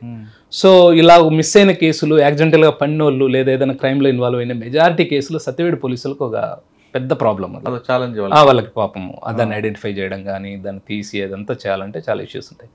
అంటే ఆంధ్ర దాటి అయితే పోదు సార్. సో మీరు అన్నది కొన్ని సందర్భాల్లో జరగచ్చు, కానీ మనకు అవసరం లేదు. డెడ్ బాడీని తీసుకొచ్చి ఆయన అరెస్ట్ చేసే వరకు ఎన్ని రోజులు పట్టింది? ఒక మనకు మొబైల్ డేటా అందు ఇప్పుడు ఉన్నంత ఫాస్ట్గా వచ్చేది కాదు సార్. దానికి ఒక 3 days పట్టింటుంది. అరౌండ్ ఒక 12 రోజులలో కంప్లీట్ చేసాం సార్. వాళ్ళు అక్కడ నుంచి ఆ బంగారాన్ని తీసుకొని రాజంపేట అనే ఒక ఊర్లో పెట్టారు. ఆ బంగారాన్ని రికవరీ చేసి అదంతా చేయడానికి ఒక 12 రోజులు పట్టింది. తర్వాత అండి తొట్టంబేడులోనే ఇంకొక కేసు ఉంటుంది సార్. ఎందుకంటే మన తిరుపతి టౌన్లో ఉన్నటువంటి ఒక ప్రాంతానికి సంబంధించినటువంటి ఒక లేడీ ఉంటుంది. భర్తతోటి కొద్దిగా దూరంగా ఉంటుంది. పెళ్ళైన తర్వాత ఏదో వైవాహిక జీవితంలో వచ్చినటువంటి ఇబ్బందులతోటి ఆ క్రమంలో కొద్దిగా ఆమె అక్కడక్కడ బయట వెళ్ళడం ఇలాంటి చెడు పనులు చేస్తూ ఉంటుంది. ఆ క్రమంలో ఏపీఎస్పీ వెంకటగిరి బెటాలియన్లో పనిచేస్తూ అక్కడ రిమూవ్ ఫ్రమ్ సర్వీస్ అయినటువంటి ఒక ఏపీఎస్పీ కానిస్టేబుల్ ఒక అతను వీళ్ళకి పరిచయం అవ్వడం, ఈమెకి ఆమె దగ్గర ఉన్నటువంటి బంగారము దాన్ని తీసుకొని క్యాష్ చేసుకోవాలన్న ఉద్దేశంతో ఆమెను చంపడం, అదే మళ్ళీ తెలుగంగ కెనాల్లో వేయడం. 2013 మే నెలలో అతను వాటర్ ఉన్నదని శవం విసురుతాడు. వాటర్ లేక ఆ శవం అక్కడే ఉండిపోవడం, తెల్లారి చూసుకోలేదు సార్. అది మళ్ళీ మార్నింగ్ కాసరం అనే గ్రామానికి సంబంధించినటువంటి సర్పంచ్ కాల్ చేయడం, మేము వెళ్ళడం, దాన్ని బయటికి తీయడం, ఫోటోగ్రఫీ అంతా నీట్గా చేయించి బాగా పబ్లిసిటీ ఇవ్వడం, ఆమెను కనుక్కొనడం, వాళ్ళ పేరెంట్స్ వాళ్ళందరూ కనుక్కోవడం, వాళ్ళు వచ్చిన తర్వాత కంప్లైంట్ తీసుకొని ఈమె మొబైల్కి సంబంధించినటువంటి డాటాను కానీ ఎందుకు ఈమె ఎవరు చంపి ఉండొచ్చు అనేది ఇదంతా బ్యాక్ ఎండ్లో అంతా వెరిఫై చేస్తే ఒక 5 మంది ముద్దాయిలు ట్రేస్ అయ్యారు సార్. వాళ్ళల్లో ఒక్కొక్కరిది ఒక్కో రకమైనటువంటి స్టోరీ. చివరికి 5 మందికి జీవిత ఖైదు పడింది సార్. దాంట్లో ఇది సూపర్ అండి. 5 కలిపి చేశారా? 5 కలిపి చేశారు సార్. అంటే ఈ బండి ఏపీఎస్పీ కానిస్టేబుల్, సస్పెండెడ్ కానిస్టేబుల్ కాకుండా మరొకరు వివరాలలోకి వెళ్తే సార్, ఈ ఏపీఎస్పీ కానిస్టేబుల్ ఎవరైతే ఉన్నారో తను ఒకరోజు ఒక లాడ్జిలో ఒక వేశ్యతో కలుస్తాడు సార్. ఆమెకి చెప్తాడు నీకు లైఫ్ ఇస్తానని చెప్పి తీసుకొని పోయి సపరేట్గా ఒక రూమ్లో పెట్టుకొని ఒక సంసారం రన్ చేస్తూ ఉంటాడు. అదే కాకుండా అతను చేసినటువంటి కొన్ని చెడు పనులతోటి అతన్ని రిమూవ్ చేసేశారు బెటాలియన్లో. అతను ఏం చేశాడు, హోంగార్డ్స్ ఇప్పిస్తానని, హోంగార్డ్ ఉద్యోగాలు ఇప్పిస్తాను, నాకు పోలీస్ శాఖలో పలుకుబడి ఉందని, చాలామంది ఆఫీసుల దగ్గర నాకు పలుకుబడి ఉందని చాలామంది అతనికి తెలిసిన ఫ్రెండ్స్ క్లాస్మేట్స్ దగ్గరనే చాలామంది దగ్గర లక్షల డబ్బులు వసూలు చేసి ఉంటాడు. ఈ క్రమంలో ఏం చేస్తాడంటే ఆ భార్య ఎవరైతే అతను చేసుకున్న వేశ్య ఉన్నదో ఈ ఉన్న డబ్బులంతా కరిగిపోవడం, చివరికి మళ్ళీ ఆమెతో ప్రాస్టిట్యూషన్ స్టార్ట్ చేస్తాడు. ఈ క్రమంలో విక్టిమ్ ఎవరైతే ఉన్నారో ఆ లేడీకి సంబంధించినటువంటి కాంటాక్ట్ నుండి ఎవరన్నా వస్తే ఈమె కూడా వెళ్తుంది అని చెప్పి ఆమెను పంపి వచ్చే డబ్బులు తీసుకోవడం. అంటే ఒక 2000 అమౌంట్ వచ్చింది అనుకోండి, విక్టిమ్కి ఒక 1000 1500 ఇవ్వడం, వీడు 1500 పెట్టుకోవడం, ఈ విధంగా చేస్తూ ఉన్నాడు. ఈ క్రమంలో ఎక్కడో ఇద్దరి మధ్య కొద్ది డిస్ప్యూట్ వచ్చి ఆమె ఏదో రూడ్గా ప్రవర్తించిందని దాన్ని మనసులో పెట్టుకొని వీడు ఒకరోజు ఆమె బర్త్డేకి గంగమ్మ గుడి ఉంది సార్ మనకి ఇక్కడ, తాతయ్య గుంట గంగమ్మ గుడి, ఆమె స్కూటర్లో పోతూ ఉంటే వీడు వీంతో పాటు ఉన్న ఆ లేడీ ఎవరైతే ఉందో ఆ లేడీ ఇద్దరు చూసి ఇంత గోల్డ్ ఉందా ఈమె దగ్గర, మనం చాలా కష్టాల్లో ఉన్నాము, ఈమెకి ఎవరూ లేరు ఆల్రెడీ భర్తతో కూడా దూరంగా ఒంటరిగా ఉంటుంది అని ఒక ప్లాన్ వేసి ఈ హోంగార్డ్ ఉద్యోగాలు ఇప్పిస్తానన్న ఫ్రెండ్స్ ఎవరైతే ప్రెజర్ చేస్తున్నారో డబ్బుల కోసం వాళ్ళందరినీ డబ్బులు సెటిల్ చేస్తాను రమ్మని పిలిపించి ఆ లేడీకి వేరే దగ్గర నుంచి చెన్నై నుంచి ఒక పర్సన్ వస్తున్నాడు, అతన్ని మీట్ అయితే మనకి ఎక్కువ అమౌంట్ వస్తుందని, ఆమె నాది ఈరోజు బర్త్డే నేను యాడికి పోనన్నా కూడా బలవంతం పెట్టి అర్ధగంట సేపే టైం అది ఇది అని చెప్పి తీసుకొని వచ్చి ఒక దగ్గర పెట్టి ఫ్రెండ్స్ అందరినీ పిలిచి మీరు ఈ పని చేయకపోతే మీ డబ్బులు రావు, మీరు చేయకపోయినా నేను చేసి మీ పేరు చెప్తాను అని వాళ్ళని కన్విన్స్ చేసి అందరూ కలిసి ఆమెను చంపి. ఎంతమంది అంటే వాళ్ళు? 5 సార్. 3 వాళ్ళు, వీళ్ళిద్దరు 5. Male and female. Male and female ముగ్గురు. ఎవరు ప్రెజర్ ఇస్తున్నారు? వాళ్ళు ప్రెజర్ ఇస్తూ డబ్బులు ఇమ్మని చెప్పి అడుగుతున్నారు. వాళ్ళంతా స్నేహితులే. దాంట్లో ఒక డిగ్రీ చదువుతున్న పిల్లోడు కూడా ఒకడు ఉంటాడు. అయ్యో. వాడు ఇంటి ఎదురుగా ఉంటాడు. వీడు రిమూవ్ అయినా కూడా యూనిఫామ్ వేసుకొని తిరుగుతూ ఉంటాడు. వాడు క్రేజీగా పోలీస్ కదా ఏదన్నా మనకు ఉపయోగపడతాడని తిరుగుతూ ఉంటాడు. వాని హెల్ప్ కూడా తీసుకొని ఆమెను చంపేసిన తర్వాత అక్కడి నుంచి ఆ హోంగార్డ్ ఉద్యోగానికి డబ్బులు కట్టిన వ్యక్తి కారులోనే తీసుకొని ఆమె స్కూటర్లో, ఆమె వచ్చిన స్కూటర్లో ఇతను ముందు పోతూ యూనిఫామ్లో తిరుపతి నుంచి బయలుదేరి రేణుగుంట దాటి ఏర్పేడు దాటి శ్రీకాళహస్తి దాటి టువర్డ్స్ వెంకటగిరి వైపు, అంటే అతను ఆ ప్రాంతం అన్నట్టు, దాంట్లో ఉన్న ఐపీఎస్పీ కానిస్టేబుల్ది బాలాయపల్లి మండలం అతను. అతను వాటర్ పోతున్నాయి అనుకున్నాడు, ఈ మధ్యకాలంలో పోయినట్లేడు ఆ కెనాల్ వైపు. సో పైనుంచి ఇసురుతారు, మూట అంతా ప్రిపేర్ చేసి చేస్తారు. ఉదయం 10 గంటలకు ఆమె తింపులు వేటప్పుడు చూస్తారు, ఒక పథకం ప్రకారం రాత్రికి చంపుతారు. చంపిన తర్వాత దాన్ని అక్కడ పడేస్తారు. అది వాటర్ లేకపోవడంతో అక్కడే ఉంది. మార్నింగ్ గ్రామస్తులు బ్లడ్ స్టెయిన్స్ ఇదంతా మూటకు ఉండడంతో డౌట్ పడి ఫోన్ చేయడం, మేము పోవడము. ఇంకా మనం కొద్దిగా బాడీ ఐడెంటిఫై చేయాలి. ఫస్ట్ ఐడెంటిఫై చేస్తే సగం కేసు మనకి డిటెక్ట్ అయిపోతుంది సార్. సో దానికోసం అంతా బాగా క్లీన్ చేయించి ఫోటో ఇస్తే న్యూస్ పేపర్లో చూసి ఒక కాల్ వస్తుంది. మేము అందాక దాన్ని ఫ్రీజర్లో పెట్టాము. అంటే అన్నౌన్ డెడ్ బాడీ ఏదైనా వస్తే ఓ 2-3 డేస్ మనం ప్రిజర్వ్ చేస్తాం సార్. ఎందుకంటే వాళ్ళకి సంబంధించిన ఎవరైనా ఐడెంటిఫై చేస్తారేమో అన్న ఉద్దేశం. వాళ్ళు రావడం, వాళ్ళకి చూపించిన తర్వాత వాళ్ళు ఐడెంటిఫై చేయడం, తర్వాత ఇంక ఫర్దర్ ఇన్వెస్టిగేషన్లో మొత్తం ఇదంతా. ఇక్కడ మీకు లీడ్ ఎక్కడ వచ్చిందండి? మనకు phone data sir. Phone data అంటే ఫోన్ డాటాలో కూడా తిరుపతి బస్ స్టాండ్లో ఒక సెల్ ఫోన్ ఎవరో పోగొట్టుకున్న సెల్ ఫోన్ తీసుకొని కాల్స్ చేస్తాడు. కానీ సెల్ ఫోన్ అది కూడా తప్పేనా? ఫోన్ తనదే, ఐఎంఈ సేమ్ వస్తుంది, సిమ్ కార్డు వేరే ఉంటుంది. ట్రై చేశాడు, అంత ఏదో క్లూ దొరుకుతుంది సార్. దొరకకుండా పోయే అవకాశమే లేదు. అందరూ కన్విక్షన్ వచ్చిందంటే 5గురికి జైలు జీవిత ఖైదు పడింది. సూపర్ అండి, ఇది సూపర్. తర్వాత అంటే అక్కడి నుంచి ఎక్కడికి వచ్చారు? నేను తొట్టంబేడులో, దాని తర్వాత శ్రీకాళహస్తి 2 టౌన్ పోయాను సార్. సార్ శ్రీకాళహస్తి 2 టౌన్కి వెళ్ళక ముందు నుండే మీరు మారథాన్ ఉన్నారు, తర్వాత వచ్చారా? లేదు సార్, నేను నా మారథాన్ జర్నీ 2021 నుంచి స్టార్ట్ అయింది. అచ్చా 2009 నుంచి 2021 వరకు సర్వీస్లో ఉన్నారు. 21 నుంచి మారథాన్. 21. ఓకే. శ్రీకాళహస్తి 2 అక్కడే ఉందండి మీకు ఛాలెంజ్. అప్పుడు ఎవరు ఎస్పీ? శ్రీకాళహస్తి ఇన్స్పెక్టర్ ఎవరు అప్పుడు? సార్ జగదీష్ నాయక్ గారని డిఎస్పీ ఉన్నారు సార్. సార్ ఇప్పుడు సార్ ఉండేవాళ్ళు. అక్కడే ఛాలెంజ్ ఏం నేర్చుకున్నారు? అక్కడ ఒక మర్డర్ కేసు చేశాం సార్. దాంట్లో కూడా 5గురికి జీవిత ఖైదు పడింది. అదేంటంటే కేసు అంటే ఇల్లీగల్ ఇంటిమసీ పెట్టుకొని అతన్ని భర్తకు మందు బాగా తాపించి ప్రియుడితో కలిసి అతని అనుచరులను పెట్టుకొని చంపి ఒక ఆత్మహత్యలాగా చిత్రీకరిస్తారు. ఎలా అండి అది? సార్ శ్రీకాళహస్తిలో ఒక లాడ్జ్లో ఒక మేనేజర్గా పనిచేస్తున్నటువంటి ఒక వ్యక్తి అదే శ్రీకాళహస్తి టౌన్లో వేరే ఉన్నటువంటి వ్యాపారస్తుని భార్యతోటి అక్రమ సంబంధం ఉంటుంది. అతనికి ఉన్నటువంటి భర్తకున్నటువంటి తాగుడు అలవాటుని ఆసరాగా చేసుకొని భర్తను మనం ఎలిమినేట్ చేస్తే హ్యాపీగా ఉండొచ్చు అన్న ఒక కాన్సెప్ట్ తోటి. పిల్లలు 2 పిల్లలు సార్. 2 పిల్లలు ఉండగా ఇంకొక ఆయనతో ఉండడం వల్ల అతనికి పెళ్ళయింది, అతనికి పిల్లలు ఉన్నారు. ఈ క్రమంలో ఒక స్కెచ్ వేసి దాని ప్రకారంగా అతన్ని తీసుకొని పోయి మందు దాపిస్తారు. స్కిట్ అని ఇంజనీరింగ్ కాలేజ్ ఉంది, అక్కడ అతని బండి పడినట్టు యాక్సిడెంటల్గా అతను పడిపోయినట్టుగా క్రియేట్ చేస్తారు. ఒక మార్నింగ్ మనకు కాల్ వస్తుంది, పోలీసులు మనతో అక్కడ పోయి సీన్ ఆఫ్ అఫెన్స్ చూస్తూనే మనకు కొద్దిగా ఇది యాక్సిడెంట్ కేసు కాదు అనేది మనకు ఐడియా వస్తుంది. స్పాట్ చూడగానే ఐడియా వస్తుంది. అంటే వెహికల్ పడిన విధానం కానీ ఆ పర్సన్ పడిన విధానం కానీ ఇదంతా కూడా మనకు కొద్దిగా. ఇంకోటి అతను నోట్లో కూడా కొద్దిగా నురగలాగా రావడం, అంటే పాయిజనస్ ఏదో అతను తాగన్నా ఉండాలి లేదా ఎవరన్నా తాపిచ్చి ఉండాలన్న ఉద్దేశంతో ఈ విధంగా వైఫ్ దగ్గరనే కంప్లైంట్ తీసుకున్నాం. మా దగ్గర ఆమె ఉంది, ఫర్దర్ ఇన్వెస్టిగేషన్ అంతా వెళ్ళాం, అందరూ దొరికారు, పట్టుకున్నాం, అందరికి జీవిత ఖైదు పడింది. ఎక్కడ మీకు లీడ్ ఎక్కడ వచ్చిందండి? కాల్డాట సార్. కాల్డాట. ఆ మాత్రం అంతవరకు బ్రేక్ అవ్వలేదు. ఆమెకి ఏమి తెలియనట్టుగానే ఉంది. చివరికి ఆమెకు కూడా జీవిత ఖైదు పడింది.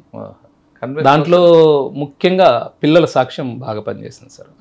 ఆమె పిల్లలది, చనిపోయిన వ్యక్తి యొక్క పిల్లలు ఎవరైతే ఉన్నారో వాళ్ళు ఇచ్చినటువంటి ఎవిడెన్స్ క్రూషియల్గా పనిచేసింది మనకి. అంటే వాళ్ళు చెప్పడం, ఇతను ఇంటికి వస్తే వాళ్ళను పక్కన పడుకోబెట్టడం, వాళ్ళతో కలిసి ఉండడం, ఇలాంటి అన్ని విషయాలు కూడా పిల్లలు కోర్టులో చెప్పడంతో అది, అలాగే మన ఇన్వెస్టిగేషన్ అంతా కూడా కలిసి. సార్, ఆ కేసులో తండ్రి చనిపోయాడు, తల్లి జైలుకి వెళ్ళిపోయింది, మన పిల్లల పరిస్థితి ఏంటండి?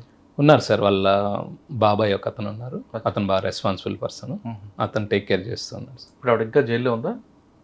ఇప్పుడు లేటెస్ట్గా తెలియదు సార్. ఓకే, కన్విక్షన్ వచ్చింది. ఓకే, ఇంకేమన్నాడు కాళహస్తిలో మీకు? కాళహస్తిలో ఇది చేశాను సార్. తర్వాత కాళహస్తి 2 టౌన్ తర్వాత నాకు ఎలక్షన్ కోడ్ రావడంతో అలిపిరికి వచ్చాను. అలిపిరి కొద్ది రోజులు పనిచేశాను. అలిపిరిలో దాని తర్వాత శ్రీకాళహస్తి రూరల్ వెళ్ళాను, అక్కడ కొద్ది రోజులు ఉండి. ఎయిర్పేడ్లో మీకు రాజశేఖర్ కరోనా టైంలో చనిపోయారు రాజశేఖర్ సార్. దాని తర్వాత బివి శ్రీనివాసులని ఒక ఇన్స్పెక్టర్ గారు ఇప్పుడు సత్యవేడ్లో ఉన్నారు సార్, శ్రీ సిటీలో పనిచేస్తున్నారు. సార్ దగ్గర చేశాను. ఎలక్షన్ పాయింట్ ఆఫ్ వ్యూలో 3 years కంటే ఎక్కువ ఒకే సబ్ డివిజన్లో ఉన్నాం కాబట్టి అక్కడ బదిలీ చేయడం. తర్వాత అగైన్ మళ్ళీ శ్రీకాళహస్తి రూరల్, దాని తర్వాత ఎయిర్పేడ్ పోవడం జరిగింది సార్. ఎయిర్పేడ్లో ఉన్నప్పుడు రెడ్ శాండిల్ వర్క్ బాగా జరిగింది సార్. ఎయిర్పేడ్ వరకు వెళ్ళకముందు సార్ అలిపిరిలో చేస్తున్నప్పుడు ఎక్కువగా ట్రాఫిక్ ప్రాబ్లం సార్, తర్వాత ఆఫీసర్లకు రూమ్లు ఏర్పాటు చేయడం, ఇవన్నీ ప్రోటోకాల్ ఉండేది. ప్రోటోకాల్ అంటే నేను పనిచేసింది 2015 సార్. ఆ టైంలో అంటే ఇన్స్పెక్టర్ గారు SHOగా ఉన్న దగ్గర ఎస్ఐలకి కొద్దిగా బర్డెన్ ఉంటుంది సార్, సెక్టార్ వైజ్గా ఉంటుంది. నాకు ఈ జీవకోన మంగళం వరకు నాకు ఈ పోలీస్ స్టేషన్కి ఈస్టర్న్ సైడ్ ఉన్నటువంటి పార్ట్ అంతా నాదే ఉండేది. లెఫ్ట్ సైడ్ లీలామహల్ నుంచి స్ట్రైట్గా LIC ట్రైనింగ్ సెంటర్ అనే రూమ్స్ లేవు అక్కడ. అక్కడ వరకు అదంతా కొద్దిగా స్లమ్ ఏరియా, ఎక్కువ ఈ రెడ్ శాండిల్ రిలేటెడ్ ముద్దాయిలు, అలాగే పైన పనిచేసేవాళ్ళు, దేవుడి కొండ మీద పనిచేసే వాళ్ళందరూ ఎక్కువ ఉంటారు. బాగా గొడవలు అంతా జరుగుతూ ఉంటాయి. వాటిని అన్నింటినీ ప్రివెంట్ చేసుకుంటూ అప్పుడు DSP గారు రవిశంకర్ రెడ్డి సార్ అని ఉండే, బాగా రౌడీ షీట్స్ ఇవన్నీ బాగా ఓపెన్ చేసాం. ఈ చిల్లరగా డబ్బులు వసూలు చేయడం, ఆటో వాళ్ళని బెదిరియడం, ఇట్లాంటిది ఎక్కువ జరుగుతూ ఉండే. వాటిని అంతా కూడా మ్యాక్సిమం కంట్రోల్లోకి తెచ్చాం సార్. లీలామాల్ సెంటర్ పనిచేశారు అక్కడ. సెంటర్ ఏంటండి 24 గంటలు రౌడీజం కనిపిస్తుంటుంది, రాత్రి ఉండదు, పగలు ఉండదు. మ్యాక్సిమం బాగా చేస్తున్నాం సార్, ఇంకా తగ్గింది, ముందుతో పోలిస్తే బాగుంది. ఇప్పుడు తెల్లవారుజామున బస్సు దిగిన వాళ్ళకి ప్రాబ్లం ఉంటుంది సార్, నైట్ టైం అక్కడ టిఫిన్ సెంటర్ తినేవాడికి ప్రాబ్లం ఉంటుంది సార్. 1 or 2 ఇష్యూస్ ఉంటాయి, కానీ ఇప్పుడు బాగా తొందరగా రెస్పాండ్ అవ్వడము, డైల్ 100 రావడము, కమాండ్ కంట్రోల్, 24 గంటలు బీటు, భద్రత, అలాగే రక్షక్ వెహికల్స్, ఈ మూవ్మెంట్ అంతా కూడా బాగుంటుంది సార్. చాలా ఇమ్మీడియట్గా తీసుకుంటాం. ఓకే, అక్కడ నుండి మీరు శ్రీకాళహస్తి రూరల్?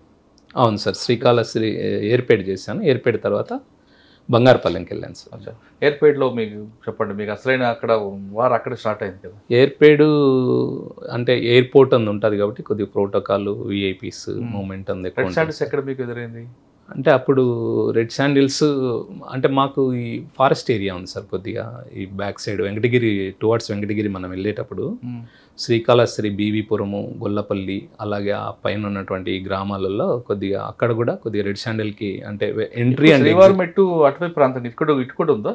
ఇక్కడ ఏం లేదు సార్, ఈ సైడ్ ఏం లేదు. అంటే అడవి లేక్, ఫారెస్ట్ లేక్ ఎంటర్ అవ్వడానికి కానీ ఎగ్జిట్ అవ్వడానికి కానీ రూట్స్ ఉన్నాయన్నట్టు. ఇక్కడ ఎయిర్పేడ్ ఏరియాలో కూడా కొన్ని రూట్స్. బాకారాపేట అటుకది ఉంటుందండి అక్కడ కూడా. అంతలకల్లా మనకు ఏదైతే శేషాచలం ఫారెస్ట్ ఏదైతే ఉందో అక్కడ అంటే పోలీస్ మూమెంట్ ఎక్కడ తక్కువగా ఉంటుంది కొద్దిగా అనేది చూసుకొని కూడా వాళ్ళు ఎగ్జిట్ అవ్వడం కానీ ఎంట్రీ అవ్వడం కానీ లాంటివి చేస్తుంటారు. సరే, ఎంట్రీ ఎగ్జిట్ని ఎలా మీరు కంట్రోల్ చేస్తారు అక్కడ? సర్వేలెన్స్ సార్, కంప్లీట్గా కానిస్టేబుల్ నందు పెట్టడం, కూంబింగ్ ఆపరేషన్స్కి అందు అటెండ్ అవుతూ ఉండడం. వచ్చిన ఇన్ఫర్మేషన్తో ఎయిర్పేడ్లో ఉన్నప్పుడు ఎక్కువ చెన్నైలో ఉన్నటువంటి గోడౌన్స్, దానికి సంబంధించినటువంటి అక్కడ ఎక్కువ సీజ్ చేయడం జరిగింది సార్. అప్పుడు ఉన్నటువంటి ఇక్కడ ఎయిర్పేడ్లో పనిచేస్తున్నప్పుడు పుష్ప లాంటి వాళ్ళు ఎవరైనా ఎదురుపడ్డారా? ఉన్నారు సార్, అంటే కొన్ని కేసులలో అరెస్ట్ చేయడం కూడా జరిగింది. అంటే మా పరిధి కాకపోయినా కొన్ని సబ్ డివిజనల్ పరిధిలో ఉన్నటువంటి ఆఫీసర్లు అందరూ ఉమ్మడిగా. ఇంతవరకు చూడండి స్మగ్లింగ్ చెప్పండి, అక్కడ సినిమాలో చూడండి స్మగ్లింగ్ జరిగేది అక్కడ? అంటే సినిమాలో లాగా పోలీసులు చేసినప్పుడు కానీ, పోలీసులు ఎదురుపడ్డప్పుడు కానీ తిరగబడము ఇలాంటిది కొన్ని సందర్భాలలో ఉంటుంది. కొన్ని సందర్భాలలో చాలా క్విక్గా అక్కడ నుంచి ఎస్కేప్ అవడానికి ప్రయత్నం చేస్తారు. ఓకే, నేను అంటుంది అది కాదు. వాళ్ళు పాల క్యాన్లలోని లేదా కిందన ఒక ట్రాక్ ఒక లాకర్లా చేయించుకొని తేవడం అలాంటివి ఎదురుపడి ఉన్నాయి సార్, ఉన్నాయి. అంబులెన్స్లో తీసుకొని పోయేది లాక్స్ని, అలాగే పాల వ్యాన్లలో అందరూ తీసుకొని పోయేది, ఇలాంటివి ఉన్నాయి. అలాంటి కేసులు కూడా చేసి ఉన్నాము. కాకపోతే నేను చిత్తూరు తాలూకాలో పనిచేసేటప్పుడు అంబులెన్స్ లాంటివి సీజ్ చేసి ఉన్నాము. వాటికి సమాచారం మనకు వస్తుంది. కొద్దిగా టెక్నాలజీ డెవలప్ అయిన తర్వాత మేము కూడా కొన్ని డౌట్ ఉన్న ఇన్ఫర్మేషన్ ఉన్నటువంటి వాటిలో మేము కూడా ట్రాకర్స్ లాంటివి పెట్టి కొద్దిగా తెలివిగా చేస్తే దొరుకుతాయి సార్. లేదంటే అంత ఈజీ అంటే ఎలాగా చెప్పండి ఒకసారి. అంటే మనకు జీపీఎస్ ట్రాకర్స్ ఉంది ఇప్పుడు అవైలబిలిటీ వచ్చేసింది సార్. బాగా మనకు డౌట్ ఉందనుకోండి, ఆ పర్టికులర్ వెహికల్కి మనం జీపీఎస్ ట్రాకర్ని అటాచ్ చేస్తాం. లైక్ అయస్కాంతం లాంటి మ్యాగ్నెట్ పెట్టడం, లేదంటే ఎక్కడన్నా దాన్ని మన ఇన్ఫార్మర్ తోటో లేదా మనమో దాన్ని సెట్ చేస్తాం. కొన్ని వెహికల్స్ ఆ వెహికల్ మూమెంట్స్ని చెక్ చేస్తూ ఉంటాం, మనకు ఐడియా వచ్చేస్తుంది. అంబులెన్స్ ఎలా పట్టుకున్నారు మీరు? అంబులెన్స్ కూడా మాకు ఒక ఇన్ఫర్మేషన్ ఉంటుంది సార్. అంటే వర్క్ క్రెడిబుల్ ఇన్ఫర్మేషన్ తోటే చేసాం. ఒక దగ్గర ఆంబుస్ లాగా వేసి బ్లాక్ చేసాం ఎక్కడిదక్కడ. అంటే అంబులెన్స్ వస్తూ ఉంటుంది సార్, మనము యూనిఫామ్లో కనపడ్డా లేదా చాలా హైవేలలో 8 లైన్ హైవేలలో చాలా కష్టం ఉంటుంది. మేము చేసిన 8 లైన్ హైవే అది. అలాంటప్పుడు మనం లేదు sir, Tirupati to Vellore side, Vellore Tamil Nadu. మేము ఆల్మోస్ట్ చిత్తూరు కలెక్టరేట్ దగ్గరలో ఉన్నటువంటి ఒక ఏరియాలో ఎక్కడైతే నేరోగా రోడ్డు ఉందో అలాంటి కల్వట్టు అలాంటివి ఉన్న ఏరియాలు, అంటే వాడికి వేరే ఛాన్స్ ఉండదు, ఇంకా వెహికల్ని సైడ్కి తీయలేకూడదు. అలాగా ఉన్న దగ్గర బ్లాక్ చేస్తేనే మనకు వర్కౌట్ అవుతుంది. అదంతా ఒక జాగ్రత్తగా ప్లాన్ చేసుకోవాలా. లేదంటే వాళ్ళు మనం హిట్ చేసుకుంటూ పోవడమో లేదా సైడ్ పోవడమో లేదా మామూలు నార్మల్ జనాలకు కూడా ఒక్కోసారి ఎఫెక్ట్ అవుతుంది. ప్రాపర్టీస్ కూడా కొన్ని ఇళ్ళ లేకందు.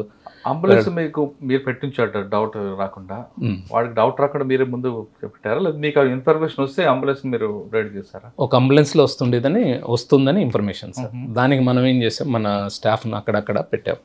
అంబులెన్స్ వస్తుంది అని మనకు చెప్తూ ఉన్నారు. మేము ఎక్కడైతే బ్లాక్ చేయాలనుకుంటున్నామో ఆ పర్టికులర్ పాయింట్ వచ్చే వరకు వెయిట్ చేస్తాం. వచ్చే ముందు ఏం చేస్తామంటే ఆల్రెడీ మేము కొన్ని లారీలు అవన్నీ తెప్పించి పెట్టుకొని ఉంటాం. అంటే వెహికల్ ఇట్లా రాగానే ముందు వెహికల్ లారీలతోటి బ్లాక్ చేస్తాము, బ్యాక్ బ్లాక్ చేస్తాము. సో మేము పక్కనే ఉంటాము ఆంబుస్ లాగా.